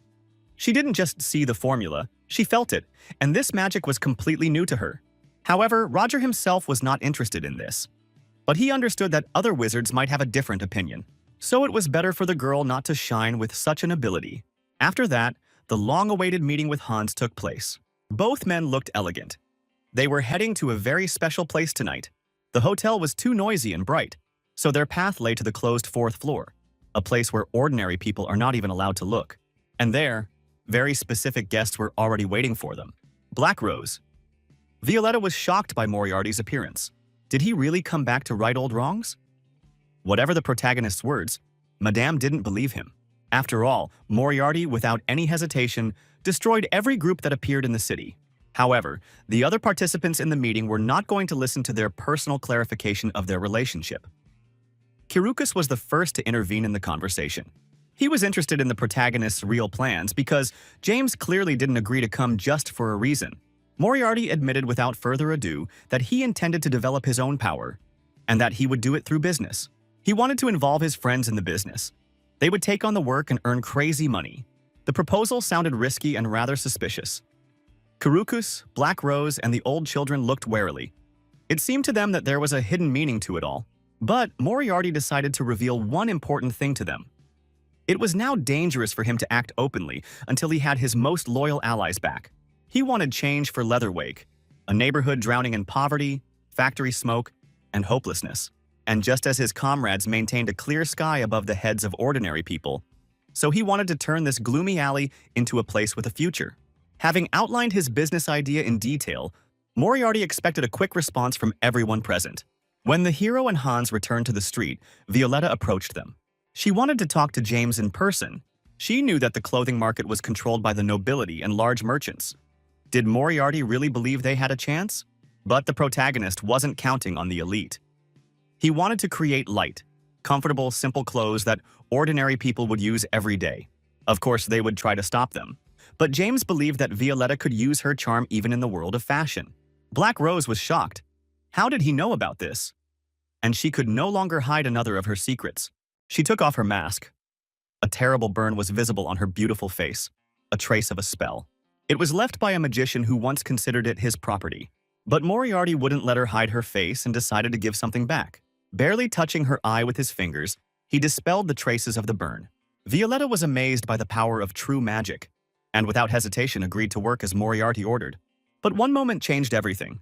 The protagonist managed to react and dodge, along with the girl, as they were being shot at. It was the remnants of the bloody group that had come for his head. There was nowhere to retreat, and there was only one thing left for them to do: to enter the battle, turning it into a passionate dance of death. The robbers realized with every minute of the battle that even with magic, they were no match for Moriarty and Violetta. However, Black Rose is almost exhausted, and after this battle she desperately needs to improve her skills. But the protagonist could not figure out the shooter. He was clearly using the scent of dispersion and skillfully hiding his murderous aura, which meant only one thing: a true professional was hiding among the attackers. The heroes had to act quickly. The suspicions were confirmed, and Violetta had her own guesses about the attackers. These could have been mercenaries from the southern desert, members of Kalasarpa's assassin group who would kill for money without hesitation. Moriarty immediately remembered the name, although almost nothing was known about them. But it is known for sure that they possessed throwing knives and a terrible poison that destroyed everything in its path. The only option for the heroes was to disappear as far from sight as possible. And although they managed to escape, within just a few seconds Violetta was standing all alone among the houses. She couldn't believe that Moriarty had run away and left her alone. The killers were also confused, but they were waiting for a possible trap. And for good reason. The protagonist was hiding very nearby, and as soon as one of the mercenaries approached Violetta, he immediately fell dead. Such was the effectiveness of our hero's spells. However, it was too early to rejoice. Another killer of Kalasarpa remained alive, and he appeared right above the heads of the heroes, preparing to deliver a fatal blow. But he also underestimated Moriarty. He managed to respond, noting that the enemy acted skillfully but lost his vigilance too soon. After that, the friends quickly dealt with the remaining remnants of the bloody group. Violetta didn't fully understand why these people attacked, but Moriarty had long known the truth. The attack was organized by forcing the perpetrators to act, and the customer was definitely not Rickson, because the protagonist killed him personally. This confession stunned the Black Rose. The hero's frankness forced her to act decisively. Madame Violetta agreed to work on the business that Moriarty proposed. Returning to the base, the protagonist found a rather funny scene. Sheridan, a dwarf girl and developer, was cheerfully mocking Chance. Roger was genuinely happy to see his old friend and immediately asked her to look at his trump card, which had broken after using the anchor during Violet's rescue. Fortunately, Sheridan had 10 minutes to fix everything. Hans, meanwhile, was nervous and didn't understand why this impudent girl was annoying him. The protagonist asked not to speak of Sheridan in that tone. After all, she was much older than both of them. Although when they first met in the Delica mines, she seemed like a teenager. She was a slave in those days, but that is a thing of the past. Now it was important to find out who was behind the attack on Moriarty, that is, Roger. That same night, he witnessed an incredible spectacle. A group of people moving quickly, almost silently, with perfect synchronicity. At first it seemed that they were ordinary knights, but later the protagonist recognized the Order of the Night Serpents, which was run by Tarina Lionhall, the same one who had been assigned to investigate Rickson's death, and whom Roger preferred not to meet. His gloomy thoughts were interrupted by Sheridan, who had just finished her work. She upgraded Roger's multi-tool by adding a knife and poisonous needles to it. In addition, the girl joked that for a professor, He has excellent taste and looks like a true gentleman in clothes. Before going for a walk, Roger asked her for one more favor. Meanwhile, the night snakes were examining the scene of the battle, where many of the bandits had died. Tarina paid particular attention to two separate bodies. A rare poison used by Kalasarpa's killers was found on them. The commander immediately guessed that the one who destroyed these mercenaries was a magician with good skills in wielding cold weapons. The snakes already had a few key clues, and chief among them was the mention of Professor Theon, burning a werewolf to ashes. Tarina knew where to turn for clues. Roger was soon informed that he was wanted. Miss Selina explained that they were knights from the State Security Service. Fortunately, the meeting took place not with Tarina, but with a young, pleasant officer who wanted to know more about the werewolf incident. And now everything depended on how this conversation would go, because she was the one who decided whether Roger's secrets would remain secret. It was quite expected that after speaking with Roger, the officer immediately headed to Tarina. Commander Lionhall was only interested in one thing. Could this professor be the same one who had skills with edged weapons? The officer reported that after the handshake, even through the gloves, he was sure that he was dealing with an ordinary wizard who had never held a knife in his life. He definitely couldn't be wrong. This result clearly disappointed the leader of the Night Serpents. She had hoped that she had finally found a clue. Her orders were clear. Inia was to remain in Theon and report any suspicious activity. Eliza Willow unexpectedly intervened in the conversation. As it turned out, the rector was an old acquaintance of Tarina's. Eliza asked not to pressure their new teacher because he was really useful. However, the commander had no desire to continue the conversation and simply left. Roger had no idea what kind of relationship these two women had. But thanks to the rector, he managed to avoid meeting the crazy Tarina. Now for a bit about how Roger managed to avoid suspicion. Lloyd, the very officer you couldn't relax around, acted as if he were conducting an inspection. He immediately turned his attention to the shelves looking for dust, but everything was spotlessly clean. It seemed he suffered from germophobia, and when Lloyd extended his hand for a handshake without a glove, it was clear that he wanted to check something more. Even before that, Roger had asked Sheridan to make synthetic leather, which was what he used, so the officer's plan failed. As you can see, this was an attempted verification for which the protagonist had prepared in advance. Now it was time to relax a bit and focus on preparing for the test. A week later, Roger had an important conversation with Sedina. The girl reported that after the Night Serpent's visit, everyone behaved cautiously, as if they were walking on a razor's edge. But 2 days ago, 3 members of the Third Order were arrested by the police. And, according to rumors, 3 students from Roger's class, Aiden, Leo, and Tracy, were involved in the operation. It turned out that they were performing a special task in exchange for money to pay for their studies. The protagonist ordered to no longer associate with those who could be caught even by students. They don't need such allies. Meanwhile, the students' first testing began. Roger promised to teach the top 5 the basic code formula. Immediately after the tests were completed, Renee decided to give the book to the professor, but he asked her to keep it for herself. After all, she will still need it in the future. This book was not just a magical tome, it symbolized respect for its previous owner. The protagonist was sure that only in Renee's hands would she be able to reveal her true power. After that, Renee went for a walk in the academy's courtyard. The relaxed atmosphere, warm sun, and blooming nature, everything around her set the mood for relaxation. The girl was already thinking about lunch, but these thoughts disappeared as soon as a group of boys appeared in front of her. They started throwing around phrases about the pride of a noble commoner. Renee remained calm and simply asked to be let through. I asked one of them if he was sometimes angry about her recent rejection. The guy couldn't stand it and acted instantly. He grabbed her arm and pushed her to the ground. At this moment, someone completely unexpected intervened in the situation.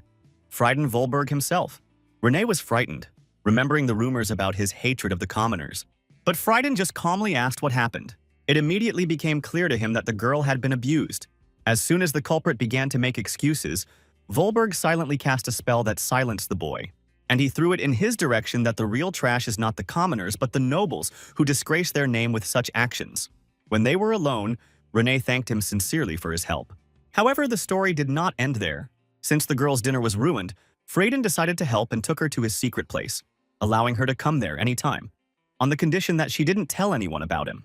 There, a wonderful dinner prepared by Volberg himself was already waiting for her. Renee was genuinely surprised.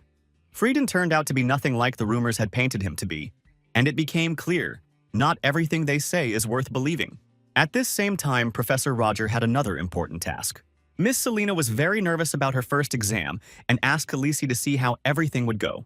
Together they went to the garden, where the students were to demonstrate their skills in communicating with spirits.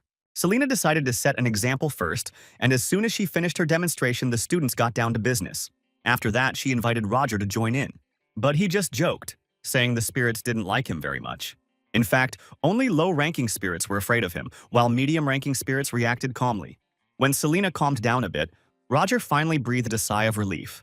If it weren't for his medicine, even mid-ranking spirits might feel the same way as the others. And then Selena would definitely suspect something. The thing is, the spirits themselves weren't afraid of Chilichi. They were scared of something else, something that was behind him. Suddenly, the professor felt a piercing gaze and powerful, high-level fire energy upon him. This could only mean one thing. Someone from the First Order was hiding in Theon and keeping a close eye on him. Roger retreated deep into the garden, to a deserted place, and it was there that he received the magic letter. Burning words flashed in the air. "Let's meet tonight at this same place." The meeting did take place. The protagonist immediately got down to business. He couldn't stand wasting time. However, there was no body in front of him, only a burning silhouette. The creature declared that it sought to sow chaos in Theon. Its role was destruction. But the wizards of the Academy constantly extinguished every fire it created. Despite expectations, the fiery creature did not play games. Along with its supporters, the Second Order also disappeared without a trace. The stranger stated that the First Order, unlike the others, always acts independently. And with her abilities to hide her identity and help in the shadows, that's no problem. She didn't demand free help. She offered a mutually beneficial contract. But Roger was only concerned about one thing: who exactly this contract was being concluded between. The answer was clear: between John Doe and Esmeralda. However, the professor refused. In his current situation, it was too risky. The rector still didn't trust him, and he couldn't afford to take any rash steps. But despite the refusal, Roger had already gotten everything he wanted. It was time to go. Esmeralda stopped him, saying she had just learned something interesting. She remembered the assistant of the great John Doe, and she could not help feeling that something was wrong here. Was he planning something behind his allies' backs? Roger calmly replied that for someone who had come to ask for help, she was jumping to conclusions, and even allowing herself to be suspicious. Just because he showed up in Theon and didn't make a fuss, she decided she could look down on him? The creature finally agreed that the professor was right, although it added that his behavior was indeed strange. But John Doe didn't feel the need to explain anything. Esmeralda tried to make a joke of it, but Roger warned her that next time such words might have a price. His loyalty to the Zero Order is beyond doubt. Thus ended their secret meeting. Roger was on the verge of death, but he received important information, and now he knew where to look for Esmeralda. In the meantime, let's talk about something more pleasant. Little Renee was in seventh heaven. She was having lunch with Freuden again. Ever since childhood, she had a strange sense.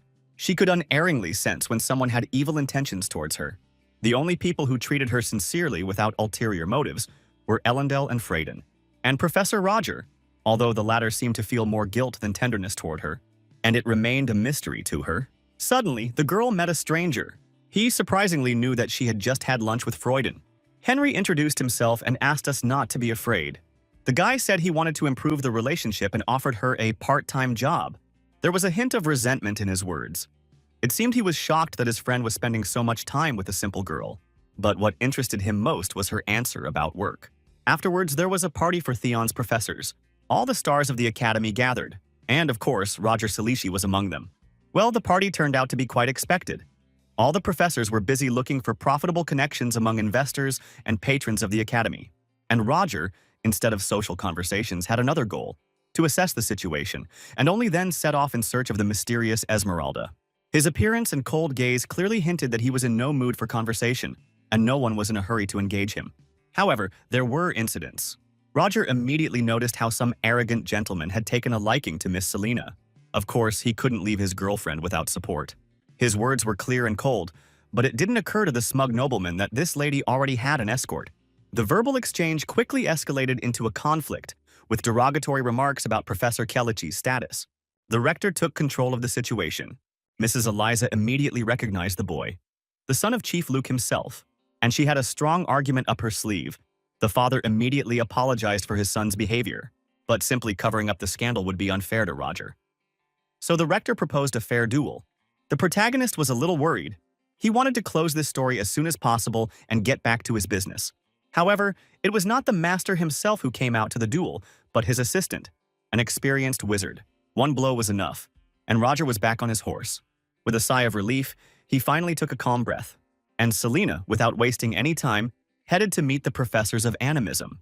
It was a great opportunity to research them and, perhaps, stumble upon Esmeralda's trail. However, hopes were quickly dashed. None of the professors even paid attention to him. In conversation, Esmeralda showed herself to be an emotional and impulsive person, and these calm faces did not resemble her at all. Deciding to catch his breath, Roger headed for the drinks table, and there he ran into Renee. As it turned out, the girl was working as a waitress at this banquet, along with her classmates. Professor Selena stayed close by, and incidentally mentioned that she had noticed another interesting student at the party, Joanna Lavitt, an assistant to one of the professors who had considerable knowledge in the field of animism. Something clicked in Roger's head.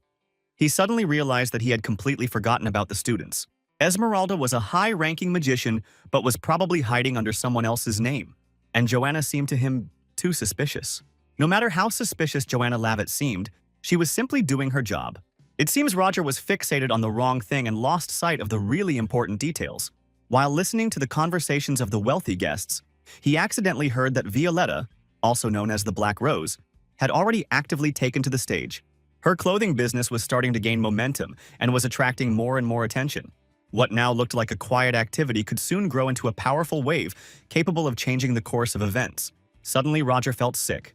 The voices in my head began to scream with unbearable force. The excessive use of magic during the duel had taken its toll. He had exceeded his limit, and as soon as he reappeared in the hall, something terrible happened. Just in the middle of the feast, a fiery monster was raging.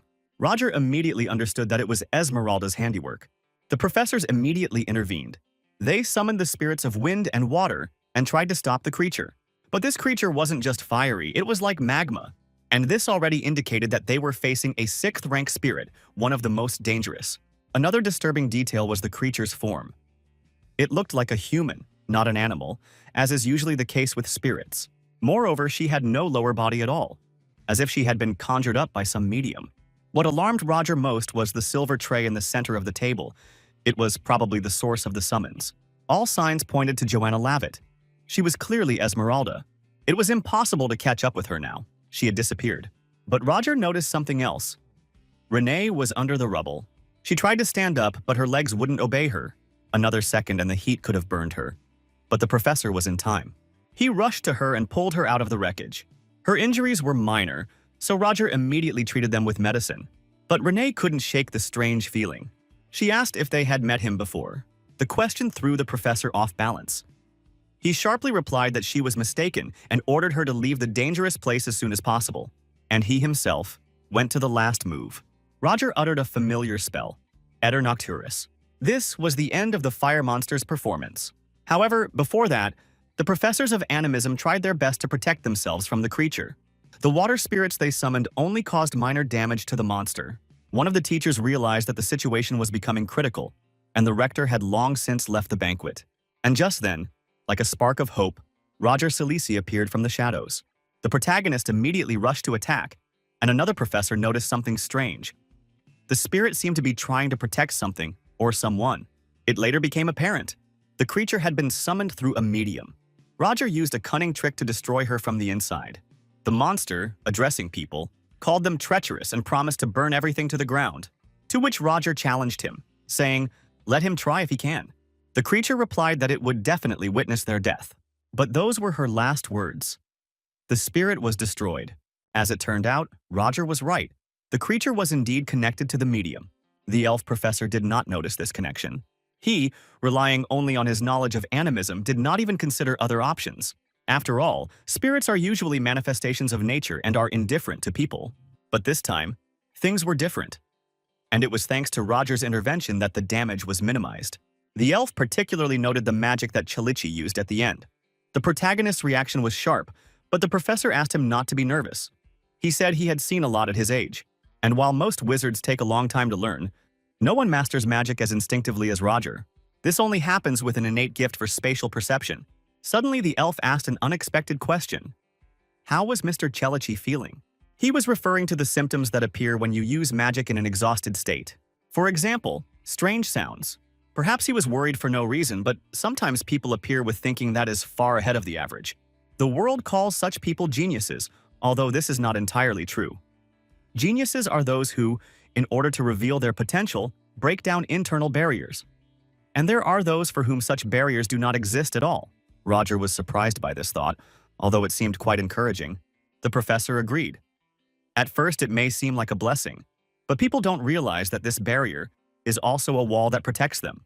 That's why he asked if Chelitsy had ever heard any strange sounds.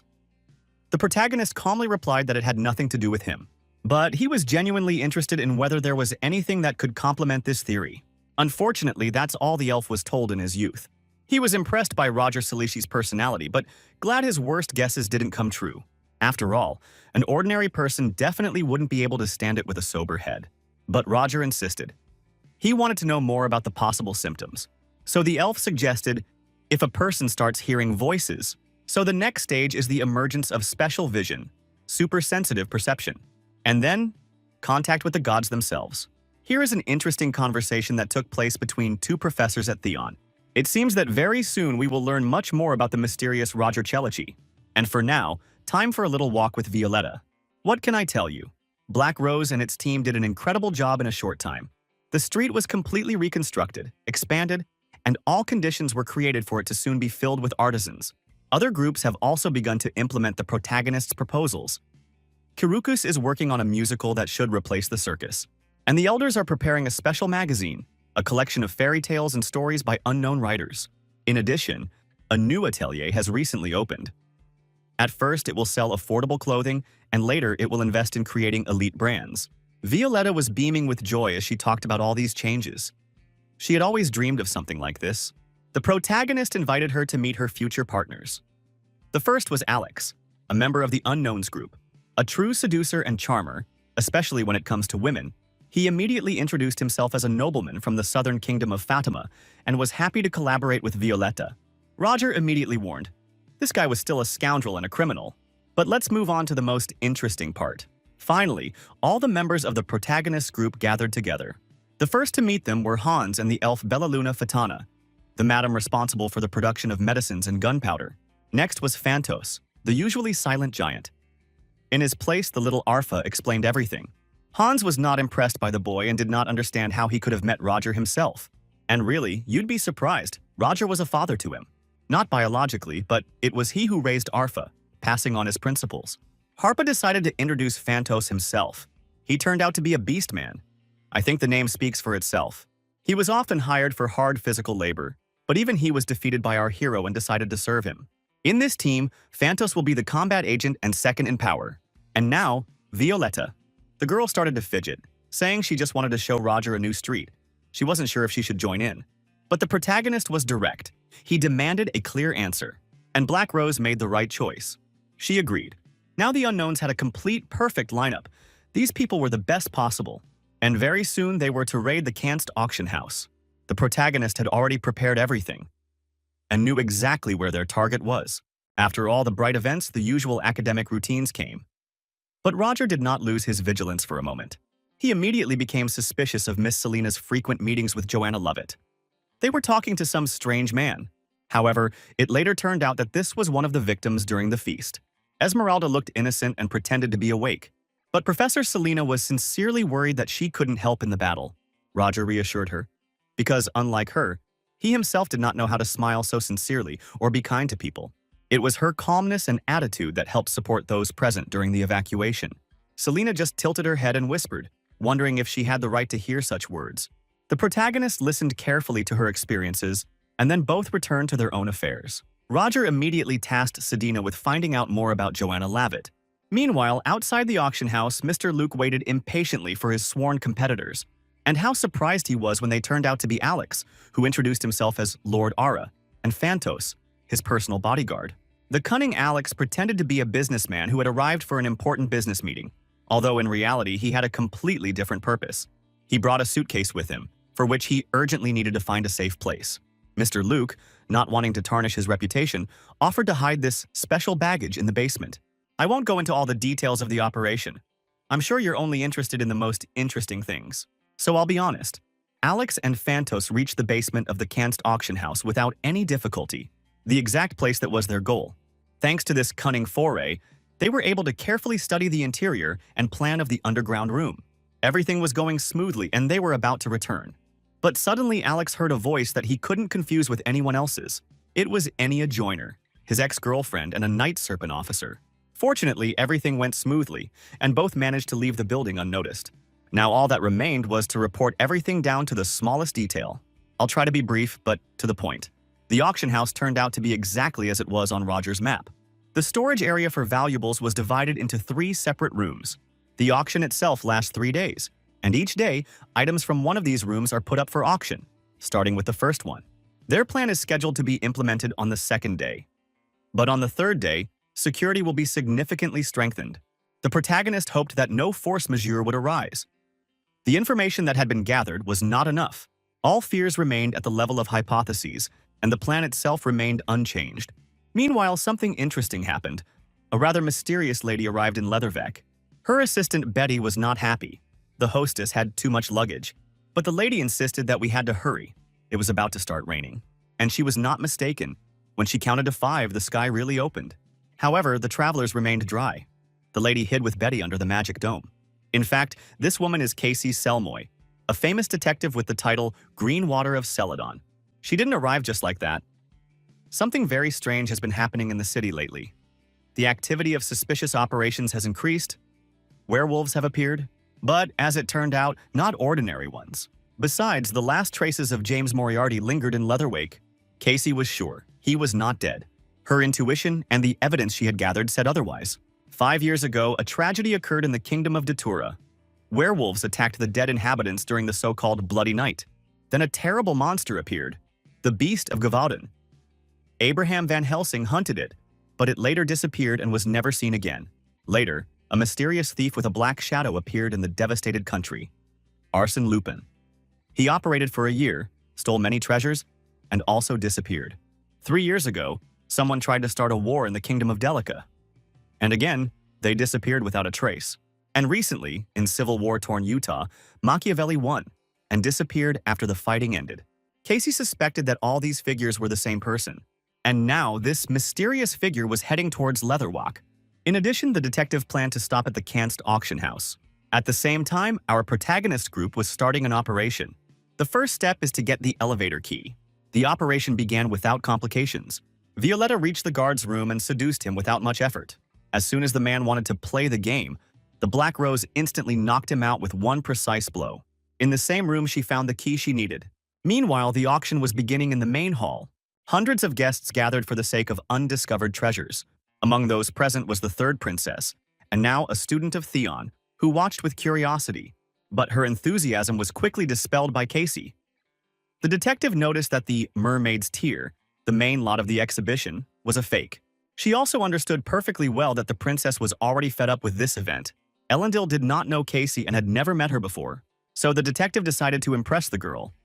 Using deduction and logical chain, she easily recognized the princess. As soon as Casey revealed her identity, Elendil understood everything. A pleasant conversation took place between them. But we'll see very soon whether this detective flair will prevent Roger from carrying out his plan. And now, to the team itself. Roger found himself in an awkward situation. Director Luke recognized him and, wanting to show his respect, assigned him a guard. And this meant that the key participant in the operation was actually paralyzed. The protagonist called for reinforcements, Hans.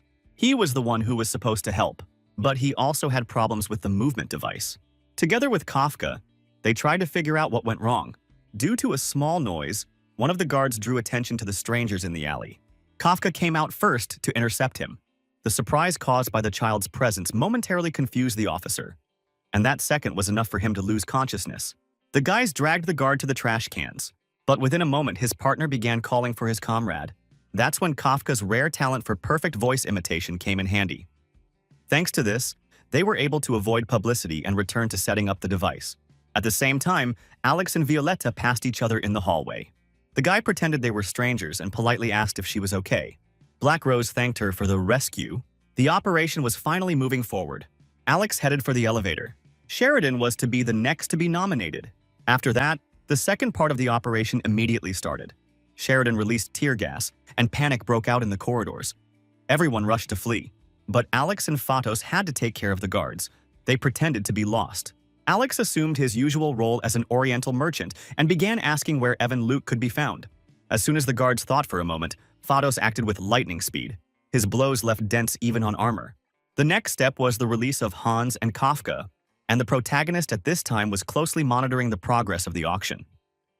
Although he was still accompanied by security, judging by the signals on the walkie-talkie, everything was going according to plan. Then suddenly he noticed something that threw him off track. In the hall sat Casey Selmoy. Horrifying memories immediately flooded Roger's mind. The same waterfall where she had almost died to defeat Moriarty. She was ready to sacrifice herself, and he remembered it all too well. What is she doing here? Casey is not just a master of her craft. She has earned the title of Greenwater of Celadon. If she suspects anything, the whole operation could fail. But right now the detective seemed too calm, so she didn't suspect anything yet. Roger could only hope that his team would complete the task quietly and without unnecessary fuss. Meanwhile, an active phase of artifact theft began. The cameras showed a thief drilling a hole in the wall. Director Luke immediately sprang into action. The guards were already preparing to descend into the vault. The director was in a panic. These treasures were too valuable. The task for the knights was clear. Move the items to vault number 3. The assault team was supposed to capture the attackers in room 2. But no one was found there, even though the cameras showed otherwise. In an instant, the image on the monitors changed dramatically. Luke and his assistant realized that the picture from the cameras had been altered. Panic began in the radio. It was a trap. The robbers had originally targeted the 3rd vault, and the elevator leading to the surface had completely collapsed. The guards were trapped below and couldn't get out anytime soon. Luke was so shocked he didn't know what to do. In addition, the observation room turned out to be closed. Another surprise from Sheridan. The girl was delighted with the genius of her leader, and it seems that the mission was successful. Fortunately, all the artifacts were successfully loaded into the car, and the group of unknowns was able to set off. However, Hans had to stay behind to fulfill another personal assignment from the leader. He watched his comrades with admiration. They all fought skillfully, but it seemed that this was far from the only thing they were masters at. Hans told Roger the current situation. The device's battery was almost dead, so he would wait for him in the central hall. The protagonist immediately noticed that the guards began to disappear rapidly. They had obviously already been informed of the crisis. This meant that Professor Xalitzi could finally disappear from sight and join Hans. Meanwhile, Hans wandered through the empty halls of the auction house. Thanks to the sleeping powder, there was not a soul left inside. But suddenly the boy felt a disturbing change. Something was wrong, and at that moment, strangers attacked him. The protagonist was stunned by a loud and powerful explosion. Armed militants burst into the theater, ordering everyone to lie on the ground. Real chaos began. The attackers shot indiscriminately, leaving no chance for those who stood in their way. Roger was shocked how these terrorists had gotten into the hall at all. Had the unknown's plan distracted the security guards enough to open the door for another attack? He didn't even have time to think about the situation when a young man with dynamite on his chest rushed at him. Roger reacted instantly. He remembered that the Liberation Army used such methods. He managed to avoid the explosion, but he could have died. And that's not all. The attackers used black magic against the guards, causing even greater panic among the guests. At this very time, Princess Ellendel, barely alive, was trying to get out of the hall where real hell was happening. The Liberation Army fighters had already targeted her. The poor girl had already regretted leaving the palace at all. But she was lucky. Casey Selmoy showed up just in time. Her water magic was impressive in its scale and precision. The element covered the entire hall, and she wasn't alone. She was helped by the Night Serpent Knight, Enya. The building began to collapse, so the only option left was to flee. Let me tell you about one important conversation the protagonist has with his faithful companion. Hans sincerely didn't understand why the leader had even accepted him into the team. He considered himself a coward because he always left the most dangerous moments to Roger. But that was exactly why Roger chose him. Because a coward is someone who is afraid to hurt. And the protagonist knew how powerful and dangerous Hans's power was. Wasn't he afraid he might hurt someone? Hans decided to share another story. If you didn't know, he's an orphan who grew up in an orphanage. The only person close to him was a girl. Bright, sweet, full of life. One day she found an abandoned puppy and brought it into the room. But the dog bit Hans. Roger stopped him. He didn't want to listen anymore. It was clear that this was the story of Hans's first transformation and his first murder. The protagonist simply said an important thing. If Hans finds himself in mortal danger and runs away, he will not condemn him. But if he decides to fight back, he must use the item that Roger left him. The choice will always be his. and Roger will respect that choice. And so it happened. Hans himself did not understand what exactly had happened. One of the robbers tried to snatch the bag containing the relic from him. Hans grabbed him by the leg and, while receiving terrible blows, did not say a word. He was left to die. But there was only one thing in his head. If there had been someone else in his place, he would not have allowed the relic to be taken away so easily. He was afraid of losing the team's trust and accused himself of weakness. At that moment, the dagger that the leader had given him fell out of his pocket. Hans decided that if this was really the end, he would give everything he had. His body began to change. Despair turned into a maddening force, and Roger felt that primal roar instantly. In the car, Fados suddenly became wary. He sensed the presence of a real predator. His reaction was too violent for a normally cool-blooded fighter. So something incredible was happening in the auction building. Alex also stopped and remembered the conversation with the leader. Then Roger said who was the strongest on their team. It was Hans. And now it was he, this unknown creature who was bursting out, destroying the auction house. His strength was unusual, wild, and not at all human. People instantly recognized this monster. It was the same monster that had terrorized the Datura kingdom 5 years earlier, the Beast of Gavaden. Hans, who had completely lost control and turned into a creature, was no longer conscious. He pounced on everyone indiscriminately, like a wild predator. But it wasn't that simple. The patrol desperately tried to contain him, protecting the civilians, but their attacks had no effect. His body regenerated before his eyes, and the speed with which he moved, despite his size, seemed unreal. Meanwhile, Casey covered Princess Elendel and Knight Enya of the Order of the Night Serpents. They were sure that this monster was long dead.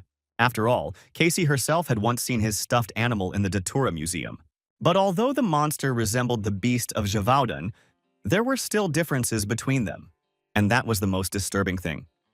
The monster that Abraham Van Helsing had once destroyed had reappeared, this time in Leatherwell. And it was here that the last traces of James Moriarty were recently recorded. The detective did not believe in coincidence. It all came down to one thing: Moriarty, the Beast of Gévaudan, Lupin. They could all be the same person. And that person was undoubtedly somewhere nearby. But there was no time to think. Her first priority was to stop the beast. But the magic didn't work. The mana dissipated, as if someone had intentionally blocked her powers. If she stops now, if she allows fear to break her, then she is not worthy of the title of Green Water of Celadon. At this moment, Roger arrived at the scene. He saw Hans and was surprised for a moment. He really had used the same thing. The protagonist had no right to leave his comrade alone with this horror, but now he needed time to prepare. Meanwhile, the creature went wildly mad, and at that very moment, as if in distress, a veritable horde of rats rushed to her aid. It was strange that this creature ruled over the animals. Even stranger that it was the rats who obeyed him. It was these creatures that Casey feared the most. The severed heads that turned into werewolves made the officers understand the true horror. The reason for the sudden appearance of monsters on that same bloody night was the Beast of Gévaudan. If they are not stopped now, history may repeat itself with renewed vigor. The detective's assistant insisted on escaping. But Casey couldn't leave this place until the last citizen was safe. And suddenly the monster froze. The werewolves also stopped moving, and all eyes turned to the roof of one of the buildings. There he appeared, James Moriarty. Casey recognized the figure immediately. The aura that literally compressed the air around him left no doubt that this man was the most dangerous being in the city. The monsters understood this too, and obeyed. Meanwhile, Roger hoped that Hans would recognize him after all. The leader felt that his comrade was alive, and saving your loved ones is not only a duty but also a personal choice. Casey was even more shocked. Moriarty disappeared and appeared in another place almost instantly. Teleportation? Quite possible. She shouted that you can't chop off heads. It only multiplies werewolves. But the heads didn't reappear. They just disappeared. This could only be the result of extraordinary magic or a sword made from a unique material.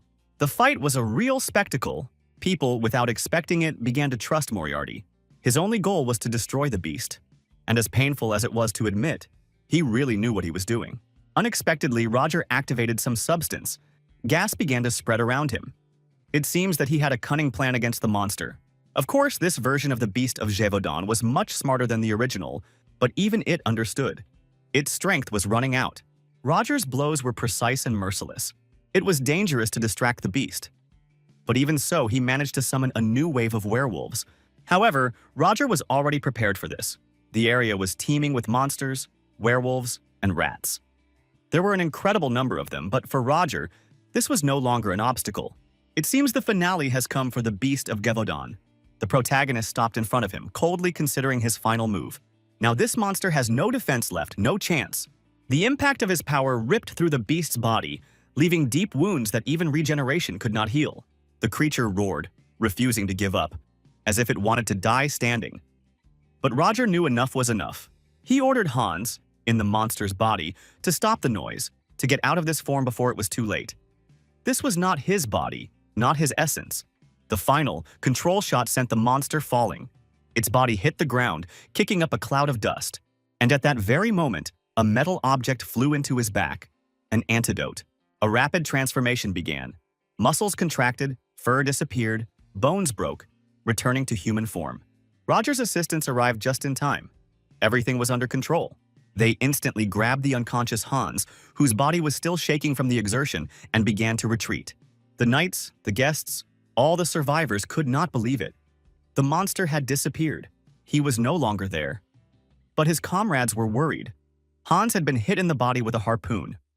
No one was sure whether he would survive such an injury. But Roger remained calm. His ability to regenerate after transformation was simply phenomenal. Once the relic was rescued, the main task was accomplished. All that remained was to disappear until new units arrived. And then she appeared. Casey. The detective didn't just recognize Roger. She understood who he was. There was no fear in her eyes, but behind the calm mask was a storm. All this time she had been looking for him, and she was sure that he had not died then, at the waterfall. Her heart told her that this meeting was inevitable. Her words were like a challenge, as if she had never valued her life, which he had barely managed to preserve. She wasn't going to give up. And Roger began to understand. He had underestimated her. She knew everything about Van Helsing, Arsène Lupin, and Machiavelli. All these personalities, all the shadows of the past were just faces of the same man. She wanted to know what name he was hiding under now. But when she got to the truth, it was useless to run away. Now she wouldn't stop. Roger could see that this girl was ready to go to the very ends of the world. And no matter how he changes names, she will find him. It seems like murder will be the only way out. There was something in her words that made him freeze. She knew that James Moriarty belonged to the Black Dawn. The protagonist didn't understand how she knew. Perhaps she knew more than she was letting on. He realized. Even this truth was not hidden from his old enemy. And although he was not going to give up, even if it meant more civilian casualties, deep down Roger admitted that she was too lively, too stubborn. His thoughts changed. Casey wouldn't disappear, but she could be used. And that's how a new plan was born. She looked like the perfect hunter who wouldn't stop until she found her prey. So why not make her a weapon? Let her hunt not him, but his real enemies. She wouldn't destroy him, but she could destroy the Black Dawn for him. He wasn't going to stay. He had already decided. They were fleeing, and no force can stop it. Not even Casey with her magic. Not even all the knights of the Order of the Night Serpent. Her attacks were lightning fast, decisive. But they were blocked by his comrades. They fought in unison, as one. In their every move is experience, rage, and loyalty. Casey screamed, trying to stop their retreat. I swore it wasn't the end. She will find them. She will destroy everything they have built. And Roger heard these words. He didn't turn around, but he remembered them. He will wait for the next meeting. There's no point in delving into Casey's memories of Moriarty now. They'll come back to them when the time is right. After all the fuss, the detective was satisfied with how the knights had acted, although the real work was just beginning. She had gathered all the facts and evidence, and now had a key task: to investigate the mysterious gunpowder, which was unaffected by one of the most powerful fire-silencing spells. Everything pointed to one thing. The Liberation Army was incapable of such technology. But the Black Dawn, with which Moriarty was associated, was completely capable. The incident with the monster was no accident. The Dawn's supporters appeared immediately after its disappearance, so it could have been a test. Casey was not in a hurry to draw conclusions. She began a chemical analysis of the gunpowder because she understood that serious preparation was needed to catch the real culprits. Meanwhile, Hans finally came to his senses. Fortunately, he was in more or less normal condition. Roger immediately asked to give him what he had found, and then Hans noticed that the dark stone was still in his right hand. He had been clutching it even before he had returned to human form. And no matter what Roger did, the boy wouldn't give up the find. The stone was with him, as if it were part of something deeper. In any case, the work was brilliant. The protagonist only asked his friend to get dressed and come downstairs. It was time to share important information. Despite all the difficulties, the operation was successful. The team was not exposed, but the stolen valuables still had to be dealt with, because they were still stolen items. However, after what they experienced, everyone understood. Each of them had unique skills, and as a team, they complemented each other perfectly. Discussion of the combat part of the operation slowly gave way to talk about the amazing Casey Selmo. Roger explained that she was not just a sorceress, but a hereditary sorceress from a famous family, and also the owner of a colored title, a status that was considered extremely honorable in the kingdoms. They met for the first time in Delica, during the same hunt for Moriarty.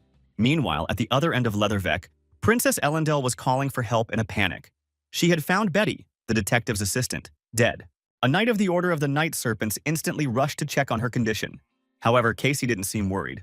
On the contrary, her appearance was surprisingly calm. She came closer, took off the sweater from the dead Betty, and showed a small hole in the back. The key that appeared in Casey's hand revealed a secret. Before them was a robot on autonomous control. The human appearance, emotions, facial expressions, everything seemed real. Even an experienced knight admitted that she had never heard of such creatures. This mechanism was a secret experiment of the Delica Kingdom, created many years ago. Betty is not just an assistant, but a combat soldier, designed during the investigation, when Casey did not yet know who Moriarty really was. At the time, he was just a brilliant mathematician. But when the truth came out, the hunt began. But that wasn't the only secret that was revealed. The protagonist admitted that Arfa, another member of their team, is also an automaton. Like Betty, he was part of the same series. Violetta became curious. Why does the kingdom need such creatures? The answer was simple and at the same time terrifying. War. Steel soldiers who can be led, who have no fear, ask no questions, and are impervious to pain. Mass production of such automatons was launched precisely for this purpose. But it's time to return to academic routines. Roger was worried after the incident with the Beast of Gévaudan, because his false identities had been exposed. But now something more important is more important. The Holy Knights of Bretis have become more active. The Holy People of Bretis are an isolated island far from the continent. It is here that the legendary Order of Lumensis is based, with a history spanning centuries. They worship one god, stubbornly rejecting any other belief. For hundreds of years, these religious fanatics hunted down pagans, performed ritual purifications, and justified it all with a noble mission, the salvation of humanity. However, the influence of the order is no longer what it once was. Corruption, internal scandals, and constant changes in dogma have taken their toll. However, this worried the protagonist the least. Assistant Grey-haired reported a mysterious student, Joanna Lovett. She was believed to be a representative of the Second Order, and she really was hiding something. Her last name turned out to be fake, and her true identity was veiled. The girl came from the kingdom of Datura and survived the terrible fires of Lotan, which occurred over 10 years ago. Only 3 people survived the chaos. One of them was the eccentric servant of Art Pierrot. Another remained completely unknown. And although the causes of the disaster were never established, its shadow still hung over the entire kingdom. Satisfied with Sedina's work, Roger went to the students. It was time to announce the top 5 students of the first exam. First place, to everyone's delight, was shared between Flora Loomis and Julia Plumhart. Both showed a perfect result. There was no second place at all. It remained empty, as if acknowledging that no one else had come close to perfection. Third place went to Tracy Prayad, followed by the petite but capable Renee, and last on the list was Leo. All 5 were supposed to get their items after class, but first it was time to move on to a new topic. After all the fighting, explosions, and transformations, a little magic lecture seemed like a breath of fresh air. The professor decided it was time to focus on magic circles. They were a more stable form of spell than the usual formulas, although they required more attention to detail. But instead of classic circular schemes, Roger presented an unconventional approach. A square magic circle appeared on the board, a shape that most students found ineffective. However, the spell worked. Even though the corners could have broken the flow of mana, this time everything looked perfect. The reason turned out to be the symbols inside the circle. They stabilized the flow of energy and prevented mana leakage. Flora was the first to voice her guess, and the professor confirmed it. The correct use of symbols opens up incredible possibilities. If students master this principle, they will be able to create their own formations. And this will be the next exam task. Roger was eagerly awaiting their ideas. After the lesson, the 5 chosen ones finally received their basic code elements. It was considered the foundation for further development. But there was one condition. In order to continue their studies at a deeper level, they would need to maintain their position in the top 5 until the very end of the semester. No exceptions. Renee felt a slight disappointment. It had all been too easy.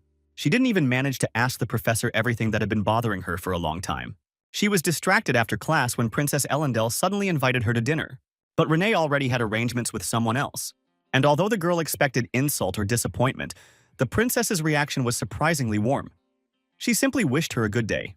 But in reality, everything turned out to be much more complicated.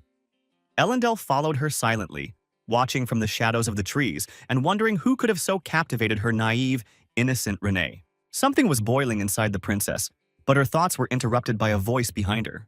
Frighten appeared and asked in surprise what she was doing. What he saw made Elendel confused.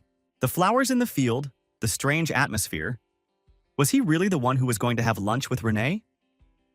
It all looked as if Frieden had prepared the entire scene for the meeting, but his reaction was cold. He calmly pointed out that he shouldn't be criticized for his hobby. Tensions were rising.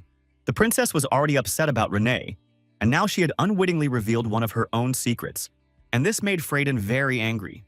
He reproached Elendel for being obsessive, hinting that it was because of this behavior that she had no friends. Renee felt confused and anxiously asked if everything she had said was true, and Frieden decided not to delay. It was time to clarify things. The whole point was the status of the first princess, Eileen. Little Renee seemed to be hearing for the first time about the struggle for the throne in the Kingdom of Utah. Internal conflicts were common among heirs to the royal blood, and the struggle for leadership often turned bloody. But Eileen was different. Not only is she perfect in terms of politics, diplomacy, and magic, she has literally transformed herself into an undisputed figure of power. Even though the third princess could have enlisted the support of the aristocrats and formed an opposition, everyone stayed away. The reason was obvious. The first princess did not persecute her siblings. On the contrary, she sincerely forgave them and welcomed them with open arms. This behavior nullified any attempts to oppose her. No one wanted to risk Eileen's wrath and at the same time saw no point in approaching Elendel. Renee wanted to know more. And Volberg, knowing a lot, continued. In her youth, Eileen stood alone against the world. She had neither allies nor protectors. Everything seemed to be heading towards disaster, but suddenly, everyone who spoke out against it disappeared without a trace. No explanation, no evidence, only rumors that have since crept into aristocratic circles. Since then, the shadow of the first princess has become something best avoided. The conversation slowly turned to the topic of recent events in Leatherwell. Elendil could not tell anything, so asked Casey. All she could say was that the knights had handled everything, and by the way, she had seen one of the teachers at the auction. It was at this moment that a familiar name flashed through Freuden's mind, Roger Salisi. It seemed to him that this person was already part of his past. To begin with, it is worth mentioning an important and rather tragic piece of news. The Magic Festival, which took place every year at Theon Academy, was decided to be postponed indefinitely. The rector turned out to be absolutely right. After the recent events in the city, as well as in connection with the preparation for the second part of the exams, the students simply would not have the strength or resources for entertainment. Roger was relieved at the news, as he had expected Esmeralda to become more active in such a crowded place. He desperately needed to find a way to force her to reveal her identity, and a crowd like this could be a convenient excuse. Even more intrusively, memories of the great fires of Lotan swirled in his mind. Only 3 people survived this disaster: Esmeralda herself, Piero, and another unknown person. Roger understood that he could not delay. He had to leave for Lotan as soon as possible. However, her thoughts were unexpectedly interrupted by Flora's visit. The girl came to pick up her element, which she had not had time to pick up earlier. Roger explained that the artifact was just one of 4 fragments, deliberately divided. But Flora was more interested in the strange magic she had recently seen in his laboratory. It wasn't about the Klein flask, but about the cube depicted on the board. It turned out to be a tesseract, a so-called supercube associated with magic that transcends the boundaries of space and time. To put it simply, it was about spatial magic, which could be the key to analyzing global anomalies. After a brief explanation, the conversation came to an end, but as they parted, Flora unexpectedly asked if everything was okay with the professor's body. She immediately added awkwardly that it was probably a stupid question, and it was better to pretend like nothing had happened. Later, Roger and Hans went on a little trip. Their destination was the abandoned village of Lotana. There they quickly found a blind artist. From the first minutes, a sincere conversation began between them. Although the man had not seen the world, he felt it extremely deeply. And even more, the protagonist did not expect to see real magic embodied in an ordinary canvas. The artist did not understand who exactly was standing in front of him, but he felt a powerful aura in Roger. and the nature around him seemed to whisper that before him was the very hero who had saved the world from a terrible disaster. This meant that one could speak without hidden innuendo about the tragic events of the past, about the fires of Lotan, and most importantly, about those who survived that hell. To more accurately convey the events, Pierrot used his unique magic. In an instant, reality changed. Everything around turned into a painted picture. A bright, windswept village appeared before them. But the greatest pride was her, a girl whose appearance the artist was never able to convey. His skills simply did not allow him to paint that face, that sincerity and beauty that everyone who spoke to her at least once saw. She was kind to everyone, had an exceptional connection with the spirits, and they, in turn, reciprocated her kindness. Her name was Esmeralda. She didn't just live in Lotan, she also survived that tragedy. It was she, Esmeralda, who was the ray of light that helped Pierrot stay in Lotan. Her presence created a special atmosphere in the village. Warm, lively, and genuine. Everyone around felt her influence. With her, life seemed brighter, calmer. However, this ideal world could not withstand the onslaught when one of the aristocratic families came to Lotan. From then on, everything began to rapidly collapse. However, that ideal world was destroyed with the arrival of a family of aristocrats. A rich young man said that he fell in love with Esmeralda at first sight, and the innocent girl did not even doubt his words. Of course, there was no love there. The nobleman simply craved the power that came from the spirits. So the villagers did not stay away when they learned about the proposal. They did not want Esmeralda to live an unhappy life in the cold world of aristocrats. When one of the brave men openly opposed it, the others followed him. But that's when disaster struck. The nobleman, angered by the disobedience, ordered everything to be destroyed. Every inhabitant, every house. It wasn't a battle, it was a massacre, cruel, bloody, merciless. And it was this act that became the true cause of the fire of Lotan. Not an accidental calamity, but a deliberate punishment. Esmeralda begged to stop this madness, trying to save at least someone. But the man she considered her fiancé forced her to look at this hell so that, as he said, she would know her place. Her tears, mixed with despair and anger, gave birth to the first fire spirits. She was no longer afraid, she had rebelled. She cursed all the murderers and wished them to burn to death. Her magic exploded with a soul scream, and from that moment on, fire consumed everything around her. The final word belonged to Quasimodo. That day, Pierrot went blind. His body was on the verge of death, and only a chance encounter saved his life. A little girl pulled him out of the fire, recognizing him as a wandering artist who often wandered aimlessly through the streets. She said that for an artist, losing his sight is a tragedy, but at that time he felt only gratitude for the chance to live. But she thought it would be better if she died with everyone. After all, the residents were killed just for daring to oppose the authorities. Having said this, she left without giving her name. Pierrot never saw her again. He stayed in Lotan. This place became his home. It was here that he was first accepted, here that he first felt like a part of something. So he swore to protect this place until the end. Over time, he learned to put magic in his paintings and returned to art, creating canvases in which magic lived. Thus ended his story. Interestingly, if Roger were a different person, he would never have been revealed such a truth. But in that painted world, Pierrot saw everything: emotions, views, intentions. And it was thanks to this sincerity that I was able to trust the hero. Finally, he asked for one thing: to help the two girls who survived. Because somewhere in the world they wander alone, carrying within them unbearable pain in the shadow of the past.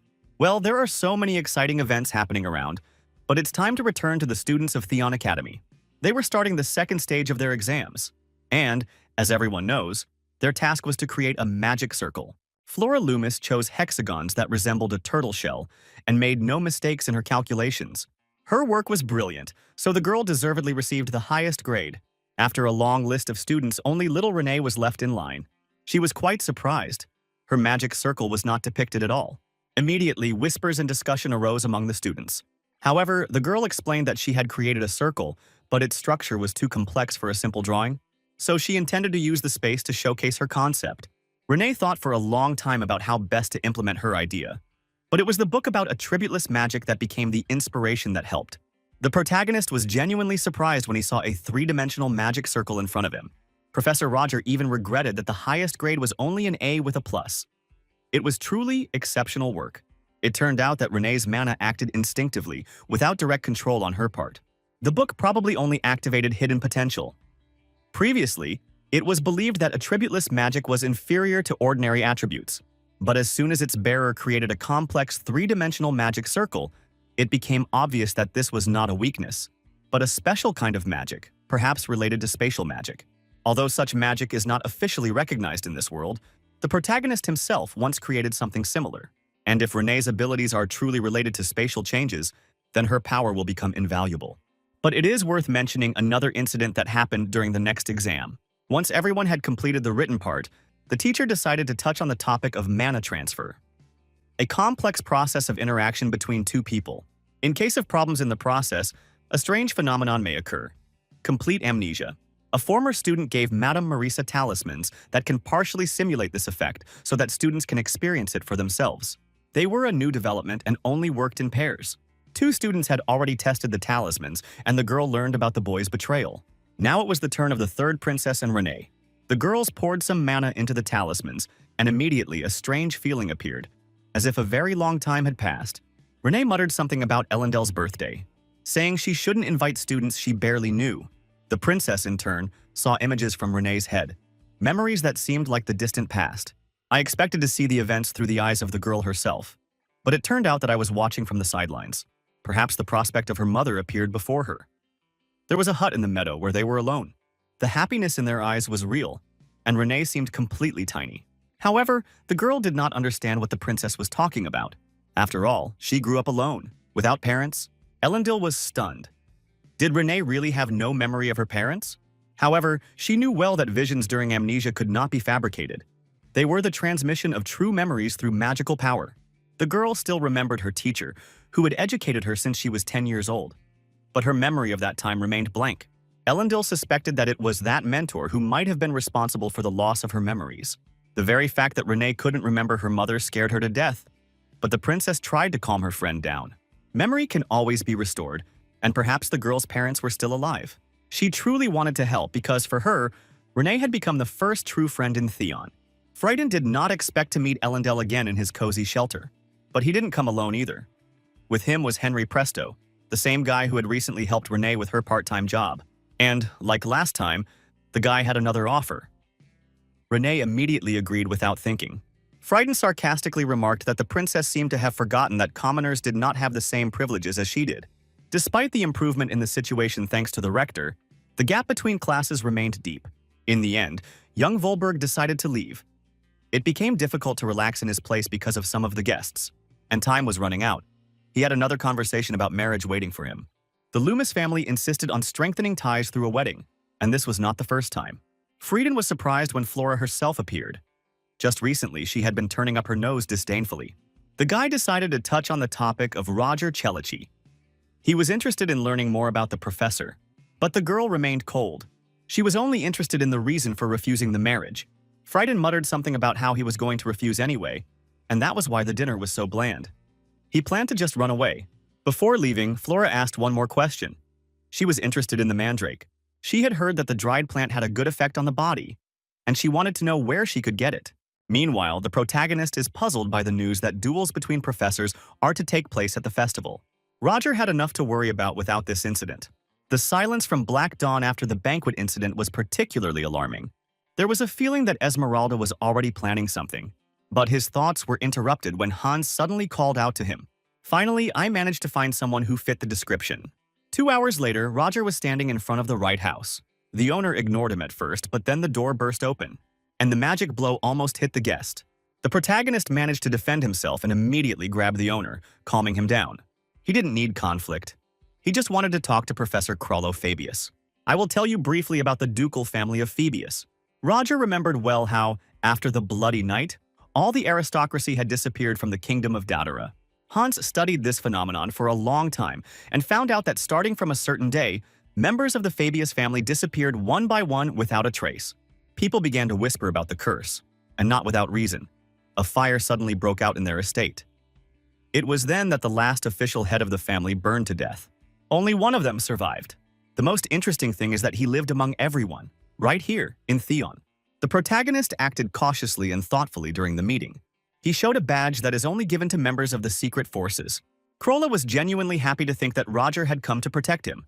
After all, it was he who had dealt with the fire monster during that ill-fated banquet. And suddenly, Phoebus himself spoke. He said that she was a devil in human form who wanted him dead again. At the banquet, he was certain that he would be roasted just like the others. Roger wondered why Esmeralda was so interested in this young man. But to understand this, he needed to know more. He asked for a description of the woman's appearance, but Corolla could not recall anything specific. Except for black hair, age about 25, pretty face. However, there was another fact. She left a letter for Crollo, in which she wrote that she would come to pick him up on the last day of the festival. The situation looked serious, so Roger had no choice but to use the boy as bait. All Corolla had to do was do nothing. And the festival has finally begun. Professor Roger and Selena were touring the area. The young lady was telling something cheerfully with a smile, while the protagonist was lost in his own thoughts. Only a light touch on his cheek brought him back to reality. He muttered that his head was in chaos, and Selena only assumed it was because of the professorial duels tomorrow. As they walked on, they came across a group of their students. Leo, Aiden, Tracy, and their new friend were standing by the shooting range. The owner of the attraction immediately grabbed a new viewer, began advertising the shooting range, and even boldly called Roger a dude who couldn't even shoot a gun. The students instantly came to the defense of their mentor, but the professor decided to respond differently, with action. His shots were flawless, without a single miss, and the record was broken. The lucky owner immediately offered a prize, the work of a local toy maker. It was a strange but beautiful creature, similar to the Beast of Gévaudan. The students were just beaming with joy when they received this contraption. Selena looked pleased too. She loved seeing children's smiles, real and sincere. The day seemed warm, light, and full of pleasant bustle. The festival was just beginning, with 4 more bright days ahead. But this moment was interrupted by an unexpected movement. Corolla Phoebus flashed past them. The protagonist immediately rushed after him into the dark alley. Corolla shouted that the devil was dead. Roger threw Phoebus away from the girl with a weak magical shot. He began to explain that he had acted according to plan, but he was being watched the whole time, and he couldn't stand it anymore. Yes, he managed to catch this girl, but Khaleesi couldn't believe that everything had been so simple. Professor Selena unexpectedly appeared on the scene. Seeing what was happening, she immediately fainted. Roger wanted Corolla to move her away, but the man froze, began to tremble, and silently pointed with his finger. And suddenly everything changed. Selena began to transform. She spoke up, saying she wasn't going to do anything until the end of the festival, but she didn't understand why he decided to betray her trust. Before them stood the real Esmeralda of the First Order. She was even boring. Corolla fainted just at the sight of her. The protagonist was stunned. He couldn't believe that Selena had a split personality. Esmeralda was sure that Roger would quickly figure her out, even before the first conversation. After all the participants in the First Order meetings hid their true faces. The protagonist didn't understand what she was getting at. That girl made no secret of her intention to kill Corolla and complete her revenge. She also said that Selena knows nothing. She is pure, innocent, like a girl from the past, before she was maimed by that terrible man. Roger could see that Esmeralda was acting recklessly. And if he had attacked, the blow would have been fatal. However, a second person would have died with her. Professor Selena. The choice was difficult. And then the spirit of Quasimodo appeared. His appearance forced Roger to retreat. Esmeralda wasn't looking for a fight either. She only asked to watch over Selena because she really liked the professor. An unconscious woman slowly fell into the protagonist's arms. Her appearance gradually changed, and it was hard for the eyes to believe this entire transformation. It was here that Roger realized where he had gone wrong. Joanna Lovett was the girl who had pulled Pierrot out of the fire. And, strangely enough, she followed Esmeralda and joined the Black Dawn. Even knowing the whole truth, Roger couldn't decide whether he could kill Selena. Would it be right if she doesn't even suspect the existence of her second dark side? Fortunately, everything went smoothly. Selena came to her senses and didn't remember anything. She just said that she wanted to enjoy the festival with him next year. Roger promised that it would be so. But while he was keeping this promise in mind, someone broke into his office, and the pills disappeared. A stranger took them. Well, the second day of the Magic Festival started off quite brightly.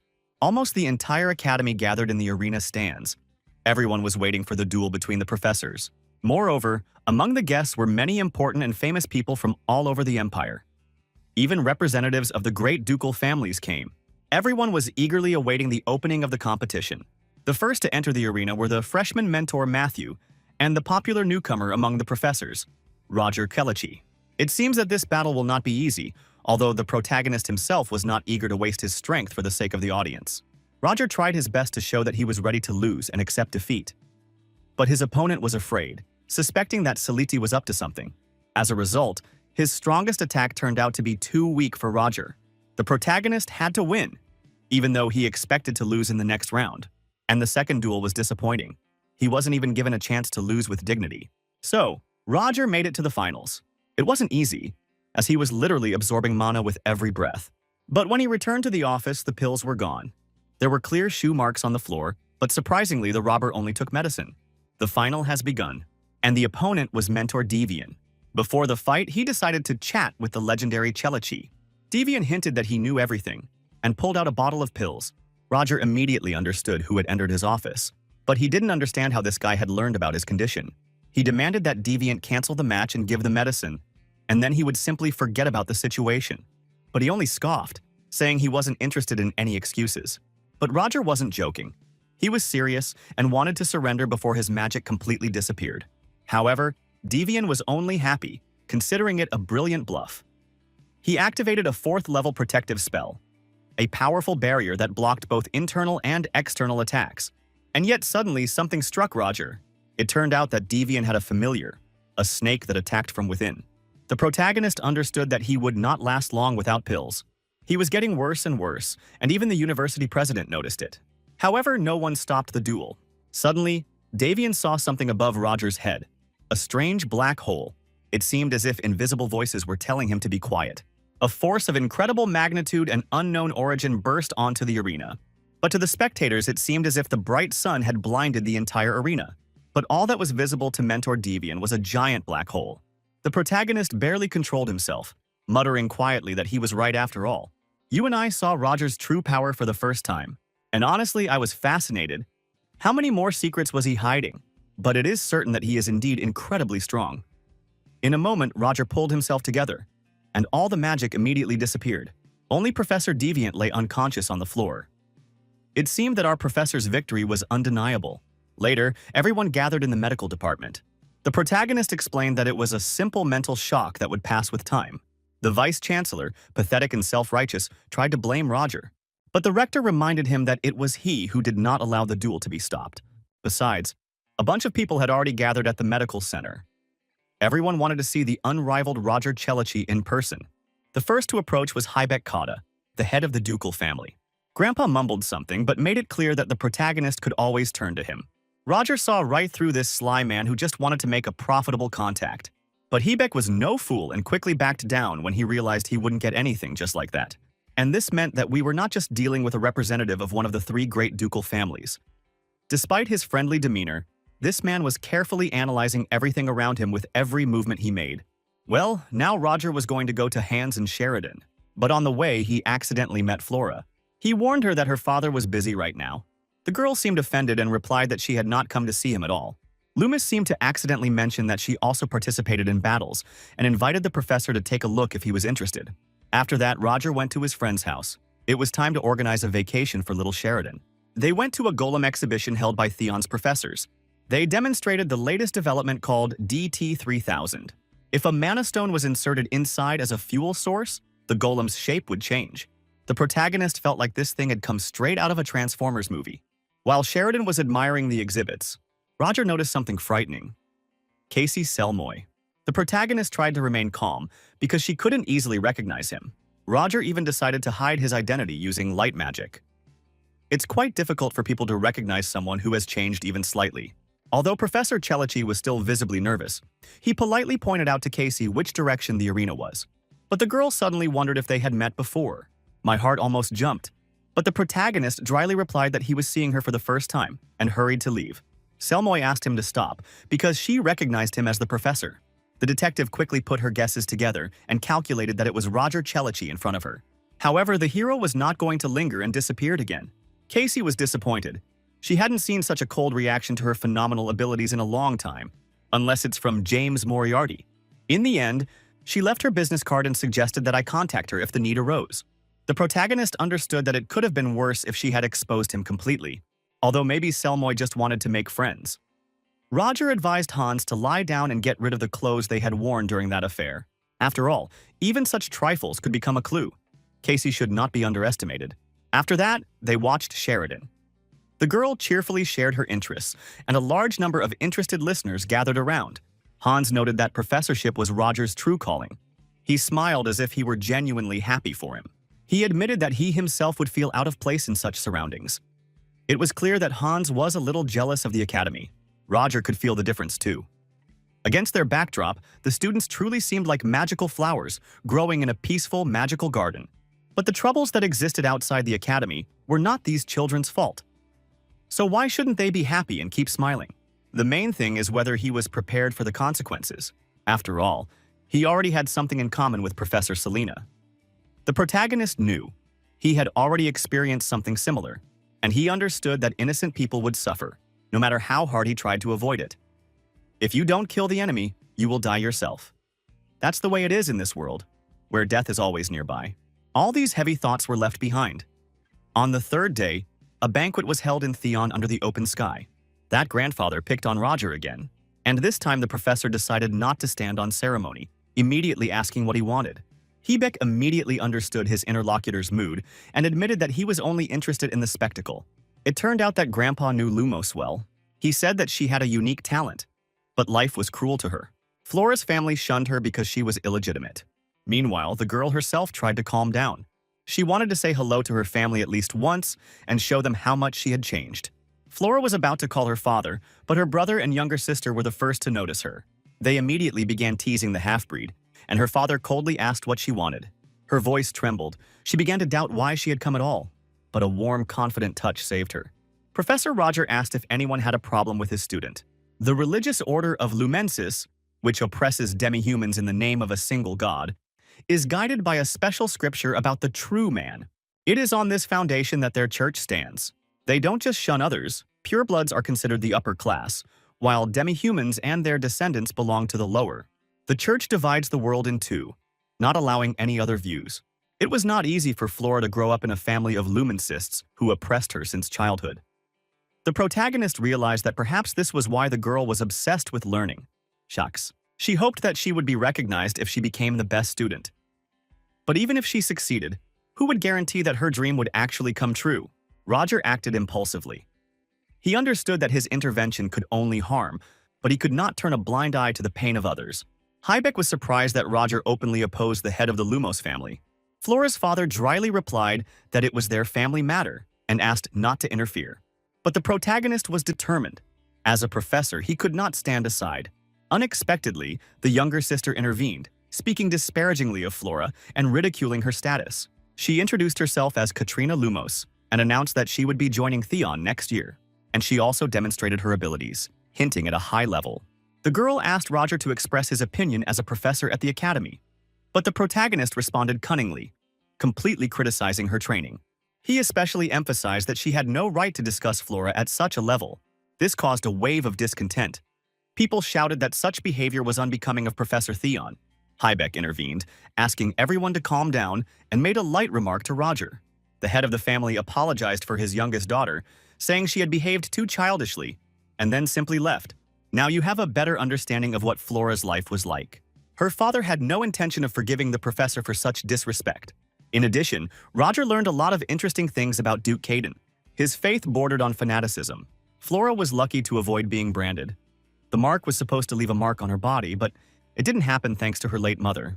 After all these events, Roger really needed a rest. So he decided to do something practical and went to a pharmaceutical laboratory. There he accidentally met his competitor, Chris Barrymore. The professor was surprised that this arrogant guy knew how to prepare medicine at all. Chris loudly declared that this is what he specializes in.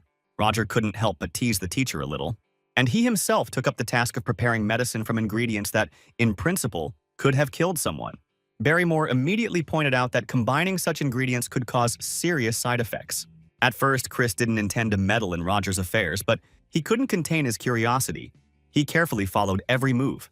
Without a single mistake and on the first try, the protagonist made pills to restore mana. Barrymore noticed that this drug was strikingly different from the classic formula. What kind of disease was this that required such powerful doses? But Chris was careless. He accidentally gave off the impression that he knew much more than he should have. He started to nervously make excuses, saying he just wanted to show Roger his place. In the end, he apologized for his pitiful act, which, according to him, was unbecoming of a true nobleman. He added that such pills can damage the pressure control system, so a special regulator should be used. The protagonist didn't even believe at first that someone was willing to help just like that. But Chris clearly shared professional ethics. When it came to the patient, personal motives did not matter. Such an unexpected conversation took place between two competitors. But time was short. After all, it was the last day of the festival, and this time, Esmeralda was definitely going to make her move. But Roger was worried about another one, Joanna Lovett. It was too dangerous to leave unattended, so the professor decided to involve his students. He wrote anonymous notes and slipped them under the doors of each of his 4 pupils. Roger didn't want to involve the youth, but it was the only way to keep an eye on Joanna. Whatever they do, the main thing is that the object does not disappear from sight. He himself had to check one more place. After that, all preparations would be complete. Meanwhile, Esmeralda was tormented by nightmares. She waited non-stop for the moment when it would all be over, when revenge would be accomplished.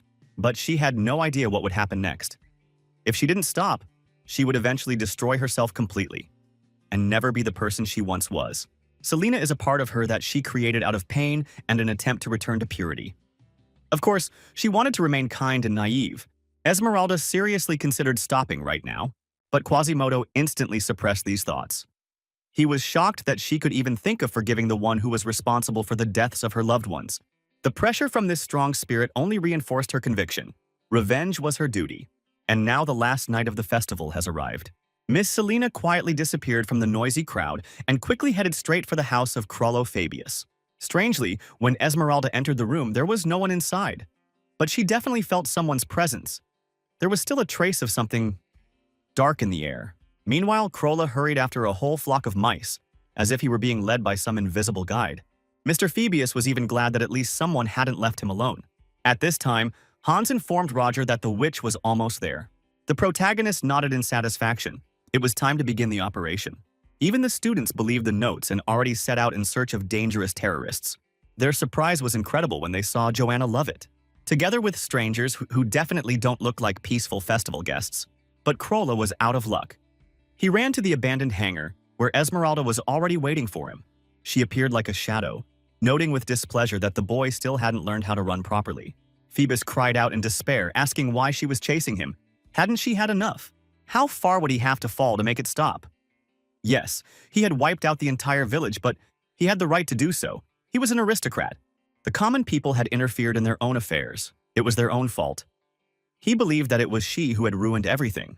He shouted that it was her fault. Her presence had brought death. Esmeralda couldn't believe how this bastard still dared to shift the blame onto her. But with every word he said, something in her head broke. She began to hear voices of the dead. They whispered that before her appearance, everyone lived peacefully, and only she brought grief. Panic gripped the girl. Fire erupted, and tears rolled down her cheeks. Hans immediately informed Roger that the situation was getting out of control. A pillar of flame shot into the sky. Everyone could see it. The protagonist already knew what had happened and asked Sheridan to distract the crowd. The fireworks immediately began, and the crowd froze in delight at the spectacle. This gave Roger a chance. Now all eyes were fixed on the sky. But there was no time. He definitely wouldn't have time to reach the hangar on foot. Demonstration golems stood nearby, and without hesitation, he transformed one of them into a mechanical horse. Roger raced towards Hans with furious speed. One glance was enough to understand that everything was much more serious than he had imagined.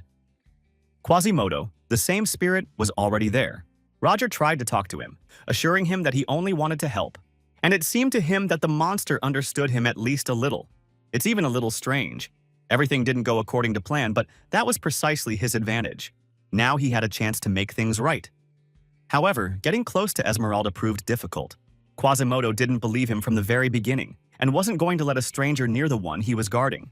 Meanwhile, Casey Salmoy was leisurely strolling through the park, enjoying the evening air, when a group of suspicious strangers in dark cloaks caught her attention. She immediately became wary because one of them mentioned the words Black Dawn. At that moment, her eyes lit up with excitement. Something was finally happening. Casey decided to follow them quietly. The students didn't waste any time either. They had already slipped away and she was following them with a smile, like an experienced hunter of newcomers. But Roger, to put it mildly, was less fortunate. Quasimodo has already openly stated that he should have killed the professor even earlier. The protagonist watched in amazement as this golem acted independently, like an experienced warrior, without needing any orders. Is this the true power of the First Order of the Black Dawn? There was no time for reflection. Roger immediately used Aeter Nocturnus, But even in the darkness, the monster found him unerringly, like some mad shadow hunting for light. Roger felt the situation getting out of control, and he understood that if he released his divine power now, the consequences could be terrible. So the choice was obvious. No, he had to keep it to himself. His only chance is to defend himself while he still has strength. The golem summoned a magical shield, but even that was only a temporary protection. Roger had a plan. Using special pills, he significantly increased the level of mana in his body. However, now it needed to be released immediately, and this is what allowed him to reach rank 5 and use one of his most powerful spells, Wrath of the Ocean. Meanwhile, Aiden and his friends have already attacked Joanna. They felt like real heroes, reading her morals about goodness and not harming peaceful people. But Miss Lovett couldn't hold it in anymore. Rage flared in her eyes. For her, this holiday was built on the bones of the dead, and she decided to wipe these self-confident children off the face of the earth. Her attack was powerful. Aiden definitely wouldn't have survived if it weren't for Casey. She appeared just in time, like an action movie heroine. Confident, precise, deadly serious. I think you like this ending too? Well, we'll hand this front over to the legendary detective. Let's get back to Roger. Quasimodo's power was not weakening, and it was becoming clear. Without even stronger magic, nothing would work. However, there was only enough mana left for 2 high-ranking spells. The professor remembered his teacher's lessons and decided to act cunningly. He intentionally overloaded his golem, and it began to break. But that was precisely what made its power soar to its maximum. Quasimodo was distracted. Roger won a few vital seconds. It's time to do something truly incredible. I will try to briefly but vividly convey all the events that are about to unfold. First, Joanna Lovett was already cornered. But suddenly all the kids raised their heads at the same time. Something appeared in the sky. Casey was immediately alert. Joanna was running straight towards the ship. If her suspicions are correct, then this is an ancient spell from a book she once studied. It was created by Lexler himself, a wandering wizard, and it was the ocean icebreaker. Finally, there was at least a tiny moment of silence. The protagonist understood. As soon as Esmeralda woke up, Quasimodo would gain new strength and return. Roger urgently needed to seal the monster, otherwise it would be the end. But this ritual requires a living soul. Unexpectedly, Esmeralda whispered to him to run away. If she lost control, she wouldn't be able to stop. Roger didn't immediately understand what was going on, until he was hit by Quasimodo. The answer became obvious. The monster recovered from a 6th-level spell. Roger noticed the red thread that connected Esmeralda to the creature, and suddenly he was pulled into memories. He saw the scene, a dark creature devouring magic and multiplying the hatred of the contractors. It was something between a spirit and a cryptid. The stranger invited Quasimodo to join them and promised to fulfill any wish. Roger suddenly understood why the monster acted without commands. He was controlling Esmeralda himself, and before him was the first order of Quasimodo. But this realization came too late. He won't last long under these attacks. And suddenly, a soft, gentle voice. It was Selena. She said that everything was fine and asked Roger to do what he had planned. While she was asleep, she was able to feel the full horror of what she had done. She wished it would all be a nightmare, because the last few days had been too happy. Roger touched her forehead and whispered that it would all be over soon. She just had to wake up. Spirits appeared to help Selena. They rushed to distract the monster. Meanwhile, Roger began preparations for the 9th knot spell, one of the most powerful, stable, and fundamental. This was the magic of the Tree of Life itself. Can even Quasimodo withstand this? Esmeralda regained consciousness and asked John Doe why he had saved her. The protagonist calmly replied that he simply couldn't stand the way that creature looked down on him contemptuously. But the girl could not believe that such a powerful John Doe was really capable of something like that. And at that very moment, Quasimodo's paw grabbed her.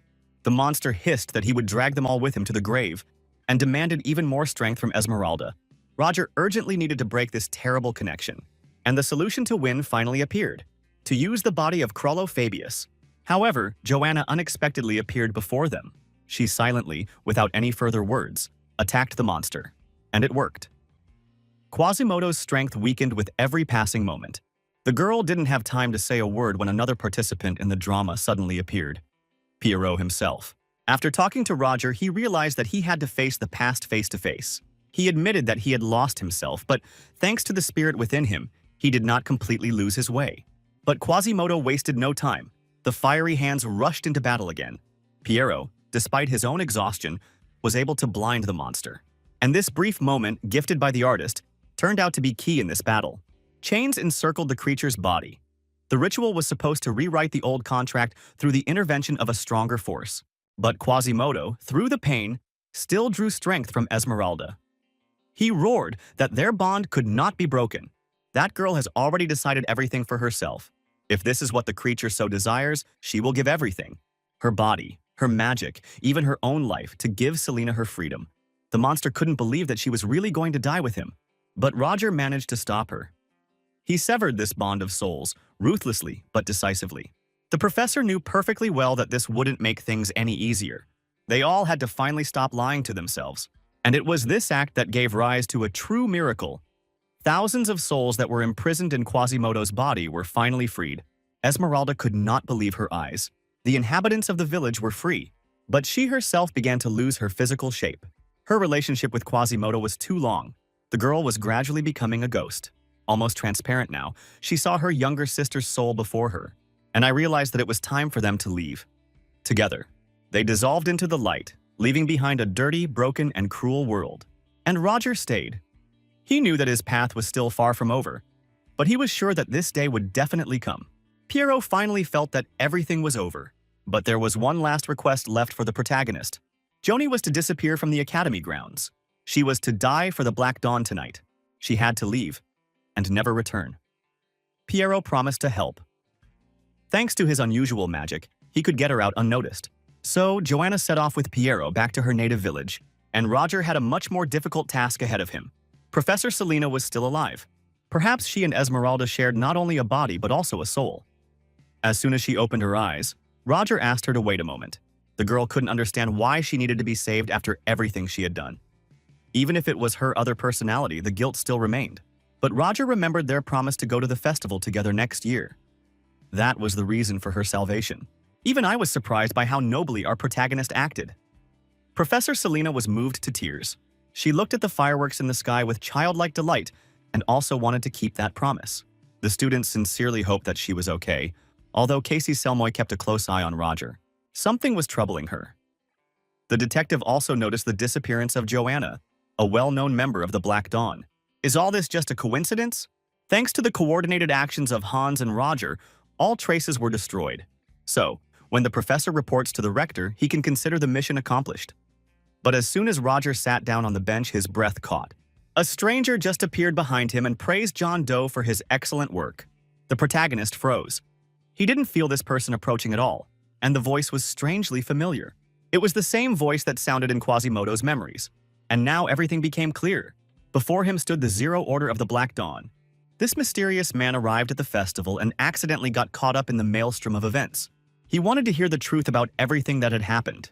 Roger was most afraid that he would not find out about Quasimodo's death, but it seemed that the Zero Order didn't know anything for sure. So it was better to keep its cool and proceed with caution. The professor immediately apologized for his confusion, and he began. He announced that the First Order, Quasimodo, was dead. Yes, he didn't look human, but he still had a master. However, the Zero Order needed more. They were interested in the details of the death. Roger acted with the utmost caution. He explained that Quasimodo had been sealed by Crolla Fabius. Apparently, the Order had doubts. Esmeralda couldn't just stand there and watch her spirit being attacked, and even Crolla didn't have that much power. The protagonist couldn't reveal all the cards, so he said that, as Professor Theo knew, he was patrolling the outskirts of the academy, and that's where he came across Crollo. Then the boy was attacked by Quasimodo and Esmeralda. Even before that, at the banquet, the girl turned to Roger and asked for support. This confirmed, the professor knew about the revenge plan. He continued to tell the story as if he were observing the situation from the sidelines, trying to foresee the worst possible outcome. Roger went on to say that cornered, Phoebus was forced to resort to despair. He performed the ritual, using his soul as a sacrifice. Because of this, Quasimodo did not have time to carry out his revenge. He was dragged into the seal, along with Esmeralda. Their souls were connected, and Roger did not intervene, otherwise he would have been exposed. Finally, he remembered that Professor Selena had survived, so he himself was able to safely leave the scene. The Zero Order seems to have accepted the explanation. He announced that after this, the position of the First Order was now vacant, which means that the Great Gathering of the Black Dawn's top leadership would soon take place. He also added that there hadn't been such meetings for a very long time, and unexpectedly asked about a certain subject. Roger immediately realized that it was some kind of key. He remembered that part of his luggage had been lost on the train. And then the incredible happened. The Zero Order showed mercy. He gave Roger back some of what he had lost, said goodbye, and simply disappeared. The protagonist felt weakness take over his body. Consciousness slowly faded away. Roger fell right at the feet of Headmistress Eliza Willow. Of course, Mrs. Willow was sincerely concerned about the professor's condition. At the first meeting at the hospital, she learned all the key details. The names of Crollo and Joanna Lovett were also mentioned. It turned out that both were directly involved in the incident with the Almighty Stone. Eliza understood perfectly well. The root of all evil lies in the organization of the Black Dawn. But now she had to take care of these matters herself. The professors were advised to rest. Both Roger and Selena were doing well at the moment, so our hero could finally relax a little. Roger decided to check if he had both mysterious objects left behind. One was a gift from the Zero Order. The other was an amber stone that appeared after Quasimodo's death. The ring given by the Zero Order was an unusual artifact. Inside it was a magical seal that was activated only when the jewelry was placed on the finger. It seemed to be a sleep spell, magic that transported consciousness into the world of dreams. And surprisingly, it was all for the better. There, Roger could learn more about the other First Orders. The next significant event was Casey Selma's unexpected visit to the rector. The detective was determined to help with the investigation, and at the same time, she had a request of her own. Her report matched with astonishing accuracy what Roger had previously reported. But something still made Eliza doubt. It seemed like she was missing something. However, although their collaboration was short, it left a clear mark. The rector agreed. Selmoy would receive permission to interrogate everyone who had contact with the secret organization. After all, she wasn't just investigating. She was openly hunting them. And now, I want to share something really good. Students visited Roger in the hospital room. Flora Lumos came in person to make sure the professor was okay. But she was interrupted by an excited Aiden who rushed into the room almost from the threshold. Renee and the third princess followed. Roger felt pleased. It was not for nothing that he was the professor they were reaching for. The latest to join the company was Frieden Volberg. His appearance, and especially his words, came as a surprise. The guy turned to the professor, noting that they hadn't seen each other for a long time. But Roger had no idea what it was about. Frieden finally admitted that he had made a mistake.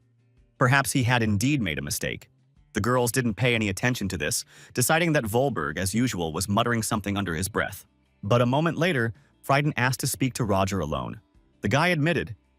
At first it seemed to him that all this was just guesswork. But when Renee received the same book about attributeless magic, he realized there had been no mistake. Frieden knew who this book belonged to. It could only be owned by one person, the wielder of that rare power. But that man had long since died.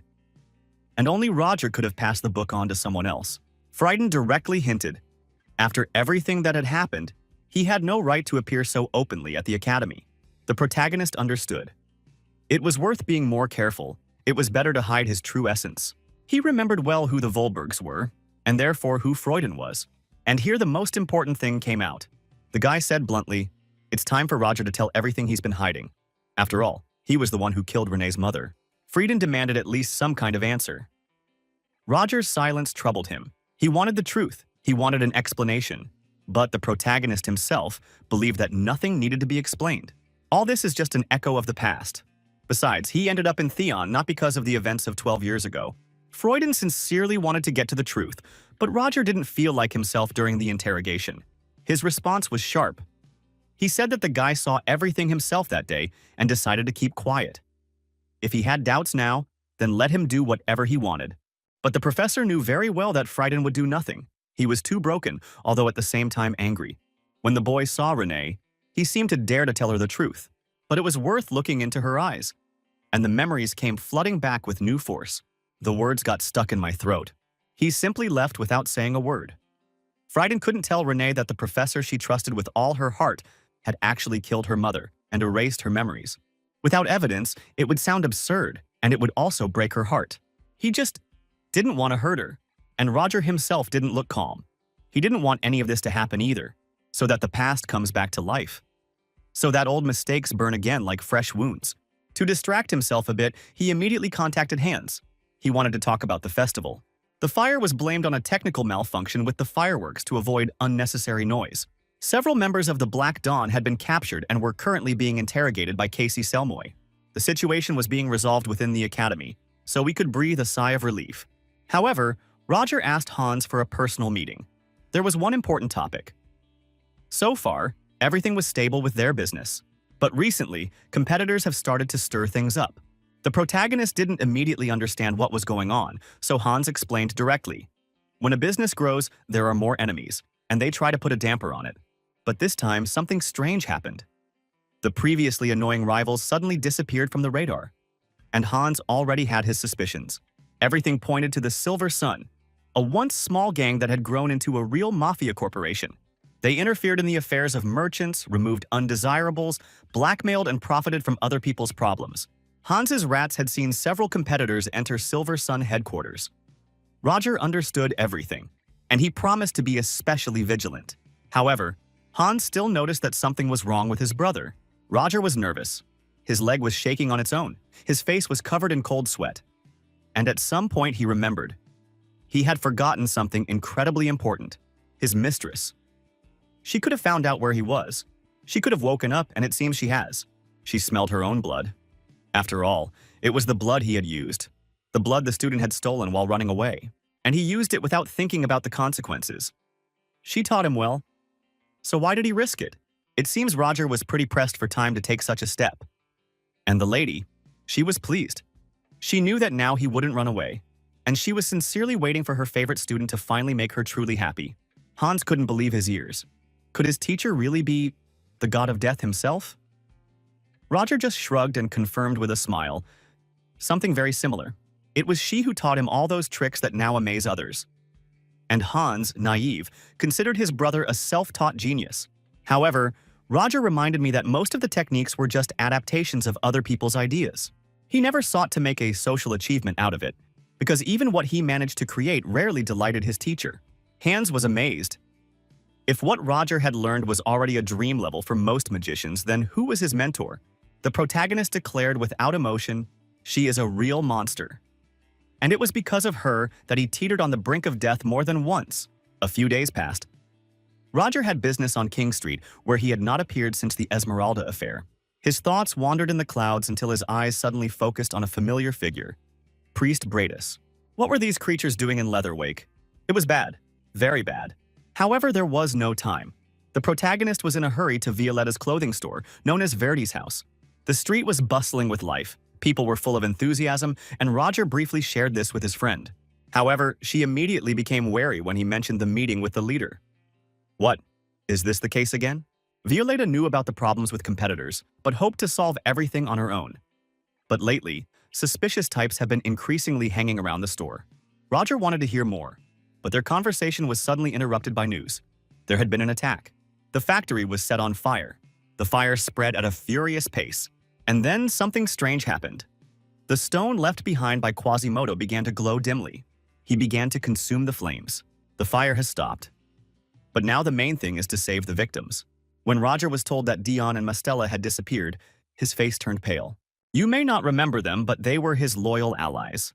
He immediately rushed to search, and I found him, in a house covered in blood, among corpses.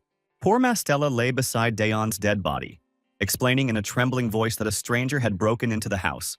Grandpa rushed to protect her, and fell. She sobbed. Just as they had hoped for a normal life, everything collapsed again. The protagonist cautiously asked her to wait outside, promising to do everything in his power, and ordered not to enter under any circumstances. He lifted the seal. The creature appeared. Roger had given clear orders to save Dion. If she refused, he would call someone else. But if he helps, he will receive a generous reward. And a miracle happened. Dion, alive, though wounded, returned to Mastella. This time they survived. And Roger himself found a watch with the symbol at the crime scene. Violetta recognized it immediately. The sign of the Silver Sun. Roger's patience ran out. He decided to act. Alone, without help.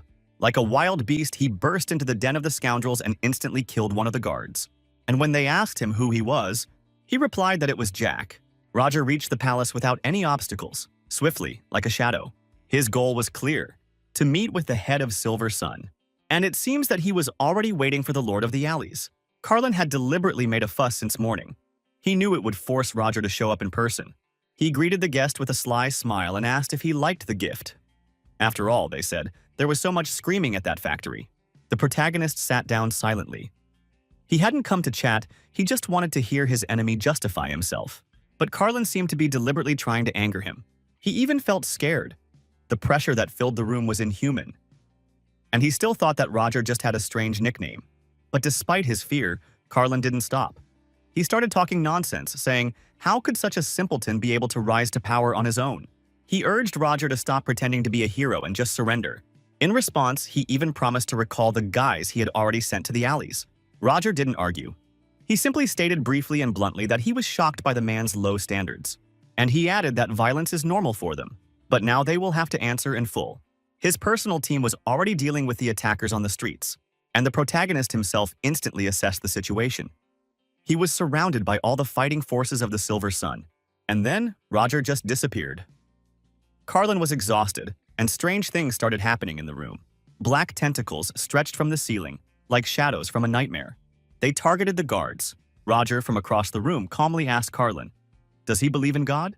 For the being to whom these tentacles belonged was the goddess herself. She had once had a name, had power, but she had been betrayed and cursed, branded an evil deity. She lost the meaning of her existence. But she did not lose her love for people. So all-encompassing, so insane, that it was now forming its body from the people themselves. Her appearance was terrifying. But she could heal any wound while her heart was still beating. It was thanks to her that Roger saved the life of a loved one. And today he offered the goddess reward, the guilty, everyone who caused that tragedy. That's how we learned the main secret of his power. Roger managed to make a pact with the goddess herself. How? It still remains a mystery. Meanwhile, the streets were being cleaned up. Roger's team dealt with all the Silver Sun fighters without any fuss. The operation was swift and ruthless. The group was destroyed. And they did all this for the sake of the ordinary residents of Leatherbeck. The very next morning, the commander of the Night Serpents, Enya, received a detailed report. It became known that the Silver Sun took root precisely in the poor areas of the city. This thing was just gaining momentum. The crime scene looked too perfect. Not a trace, not a drop of blood, as if there had never been a massacre. The captain decided to use the newest artifact, a device that read mana and memories encrypted in the air. The analysis was supposed to take some time so they could finish the conversation. There were rumors in the city about the mysterious Pan, who appeared after the disappearance of the Silver Sun and quickly conquered the underground. He had no past, no real name, too suspicious to ignore. Tarina already knew. Sooner or later the meeting would be inevitable. Unexpectedly, the artifact stopped working. No mana was detected in the place. It seems that no witchcraft was used here.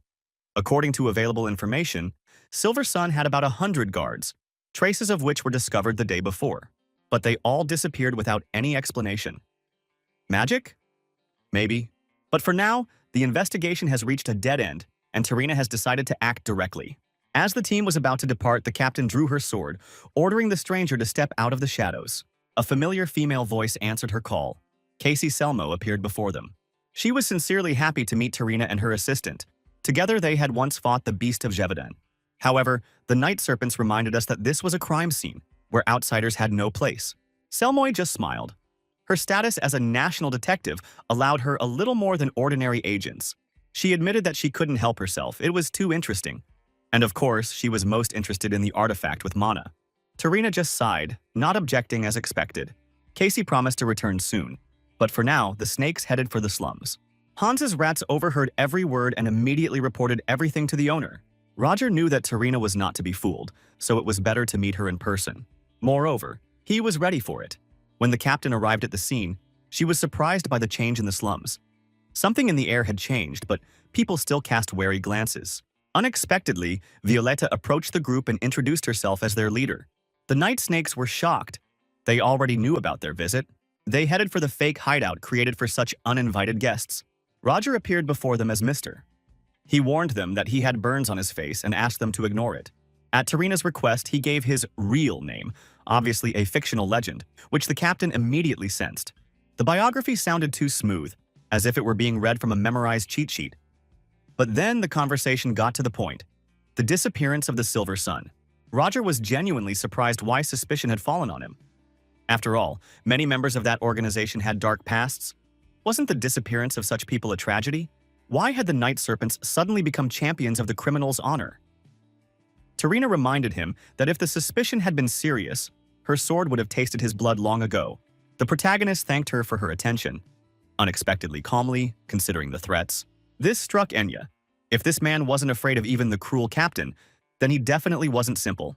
On this note, the team decided to end the meeting. Roger was not going to see them off. But as soon as they left, someone's mumbling came from behind the door. Their eyes met. Enya and Alex instantly recognized each other. Of course, that's not all. Enya caught up with Alex, hoping to talk, but he aggressively pushed her away, claiming that there was nothing between them. She understood. He hadn't changed at all.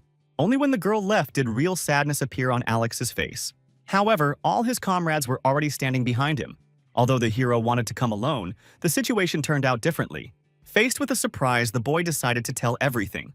Once, a few days before the commencement ceremony, Alex beat up an instructor and fellow students. He was provoked because they could not accept the fact that the commoner had surpassed the aristocrats, and it was impossible to stay among them for another 3 years. Phantos guessed. The point is not in the deduction. He and Enya were dating then. It all started with competitions, practice fights, rivalry, and suddenly the desire to defend instead of win. She felt the same way. Their connection had become special, unforgettable. But Enya was an aristocrat. And the closer they became, the greater the humiliations Alex suffered. The girl didn't even know about it. He was hiding everything for her. And he partly agreed with those insults. Even if he became the best, he would still be an obstacle for her. So he pretended to be a traitor and broke everything up himself. But after that, it only got worse for him. Nothing connected them anymore. It was at that time that Alex was approached by a stranger who knew perfectly well about his strength. He couldn't understand why the boy was putting up with such a life and suggested changing everything. This was the one Alex considered his savior, the leader who picked him up like a lost dog. For him, the protagonist was the only light in a dark world. Elfika only noted that no one really knew anything about their boss. The protagonist resolutely promised to tell everything, but above all, to explain why they were collecting relics. For him, this world was a cage where everyone suffocated, and breaking these shackles became his goal. But he was not going to destroy the beautiful world. It was for the sake of searching for relics that he changed his names, although that was not the only reason. However, before he reveals his real name, it is worth mentioning another event. Renee woke up to find Julia Plumhart next to her. The girl felt a strange energy in the room which brought her here. It turned out that she was drawn to dreams. A special magic allowed her to visit another person's dream to see something important.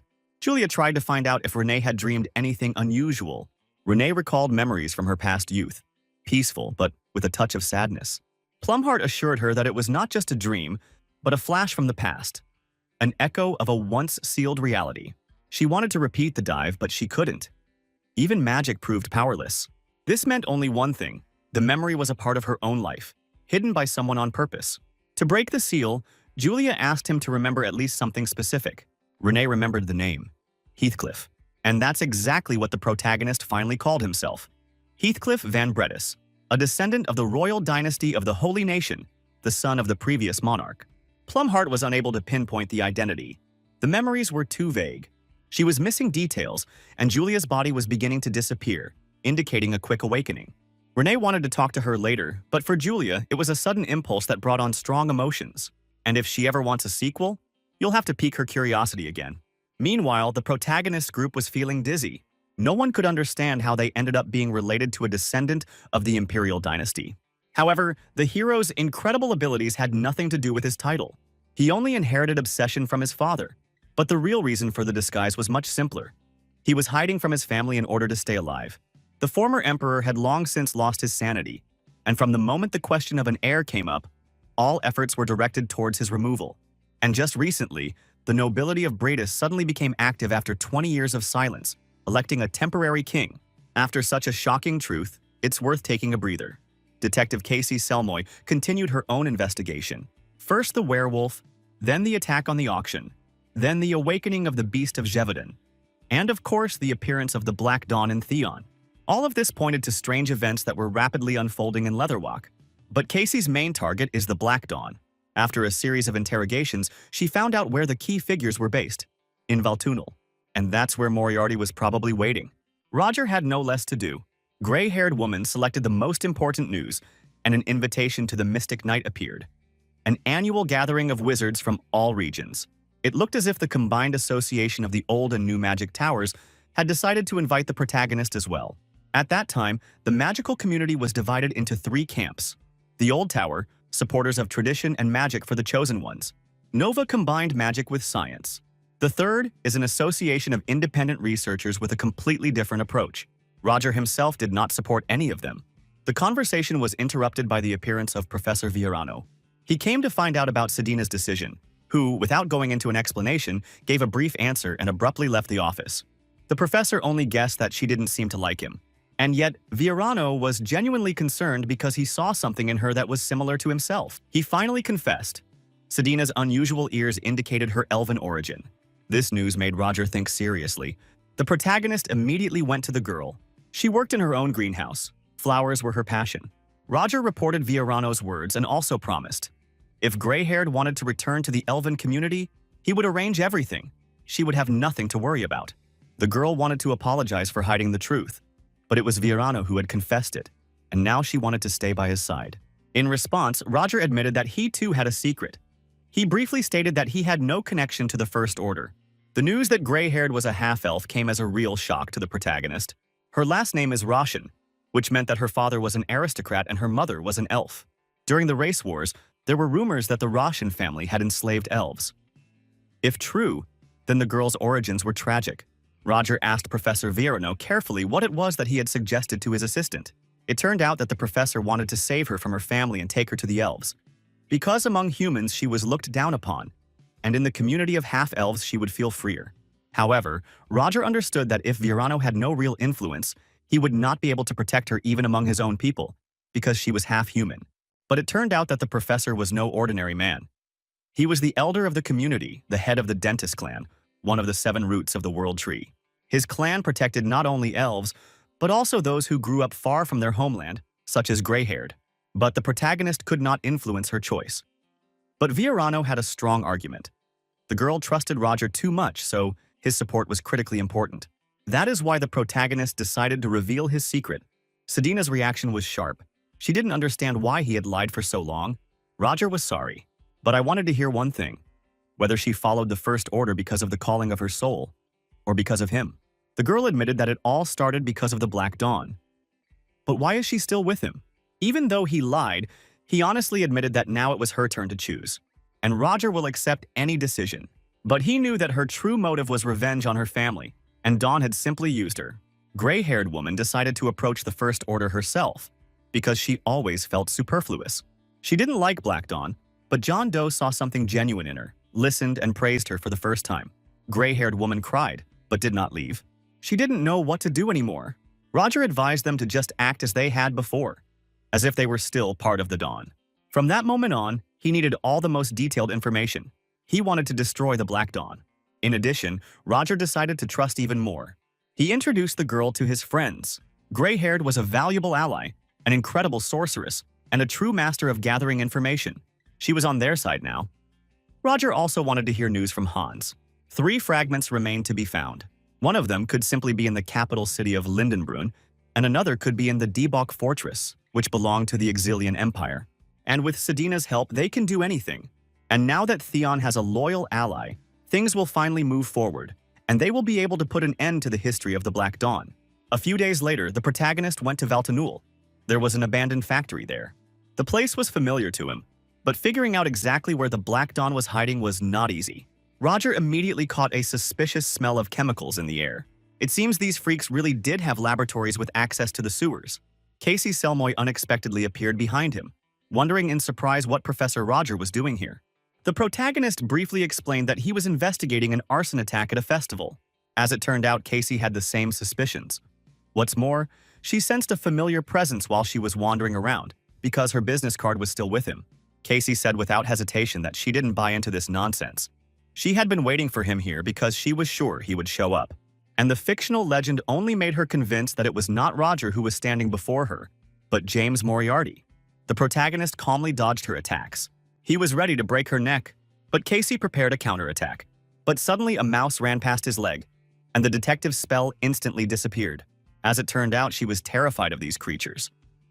Heathcliff immediately took advantage of this, which was why he didn't want to fight her. Besides, he knew she wouldn't go to the police. Her pride wouldn't allow it. It was because of her that she pursued him alone. But he didn't have time for these cat-and-mouse games. He planned to storm the Dawn's hideout. Casey was stunned. Wasn't he part of this organization? Casey was left dissatisfied, but she had her own methods. She had already accumulated enough mana to use the memory disruption technique and peer into the enemy's past. 30 minutes passed. Almost everyone inside the research lab was dead. The protagonist was looking for records of the experiments, and the only logical place was the safe. But he was stopped by someone's voice. Before him stood a gray-haired scientist who had come to check out the laboratory, but an uninvited guest was waiting for him. This guest turned out to be the First Order, Victor Dreadpool. Heathcliff was about to destroy it as quickly as possible, but the blow was repelled by a golden wall that rose from the ground. It turned out to be a liquid golem, created using alchemy, metallurgy, and all kinds of magic. A true child of science beyond the bounds of common sense. And although the creature focused on him, it didn't protect its master. This was a chance.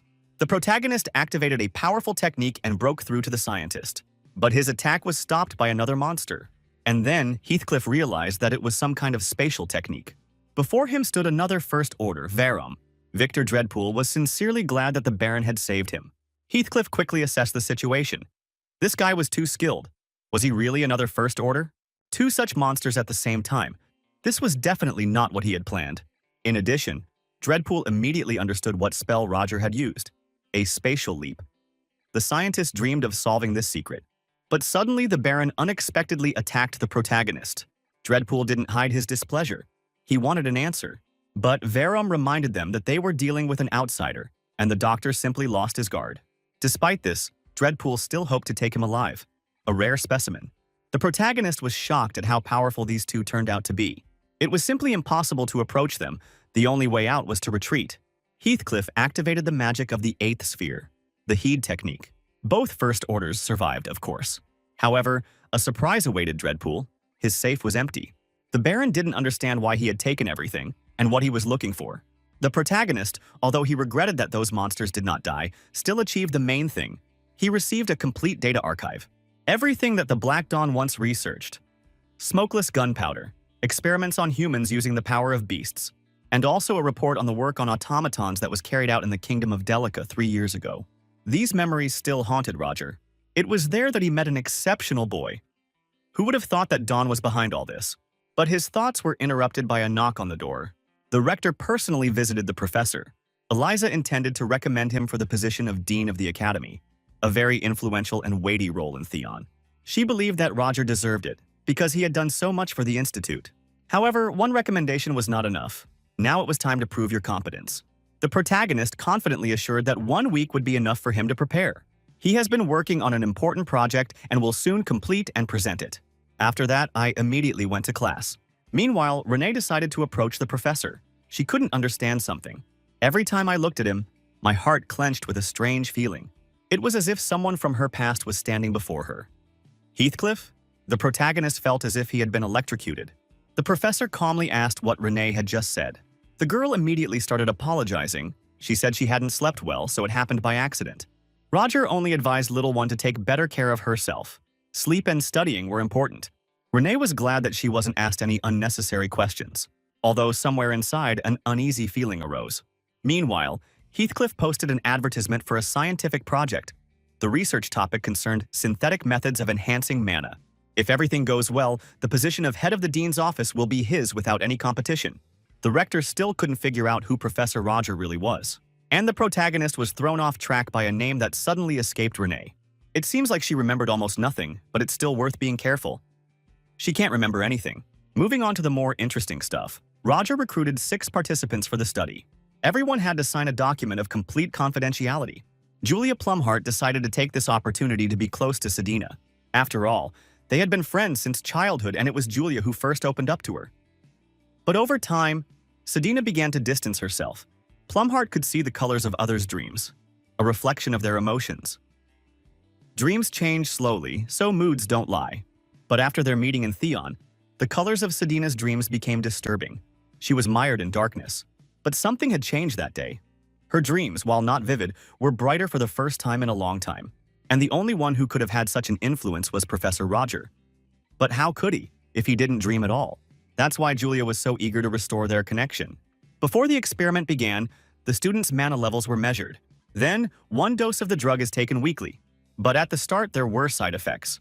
Complete loss of control and limitation. no more than 3% of magical potential. And it was in this state that they would begin their training, spell control and visualization. It was scheduled to begin the very next day. But that very evening, the ring received from the Zero Order suddenly lit up. It seems the Black Dawn meeting has already begun. Heathcliff accepted the invitation, put on the ring, and found himself in a strange space where many figures had gathered at a round table. It seems all the First Order were already here, except for Esmeralda. On the left sat familiar faces, the two he had recently crossed paths with. On the right were strangers. Everyone was waiting for Esmeralda to appear, but Victor Dreadpool remembered that there were rumors of her disappearance. The stranger Nikolai advised me to contact John Doe with this question. The protagonist briefly addressed the Zero Order with a request to clarify everything, and he, as always, unexpectedly appeared. His greeting sounded solemn. After all, a new stage in Heathcliff's life had begun,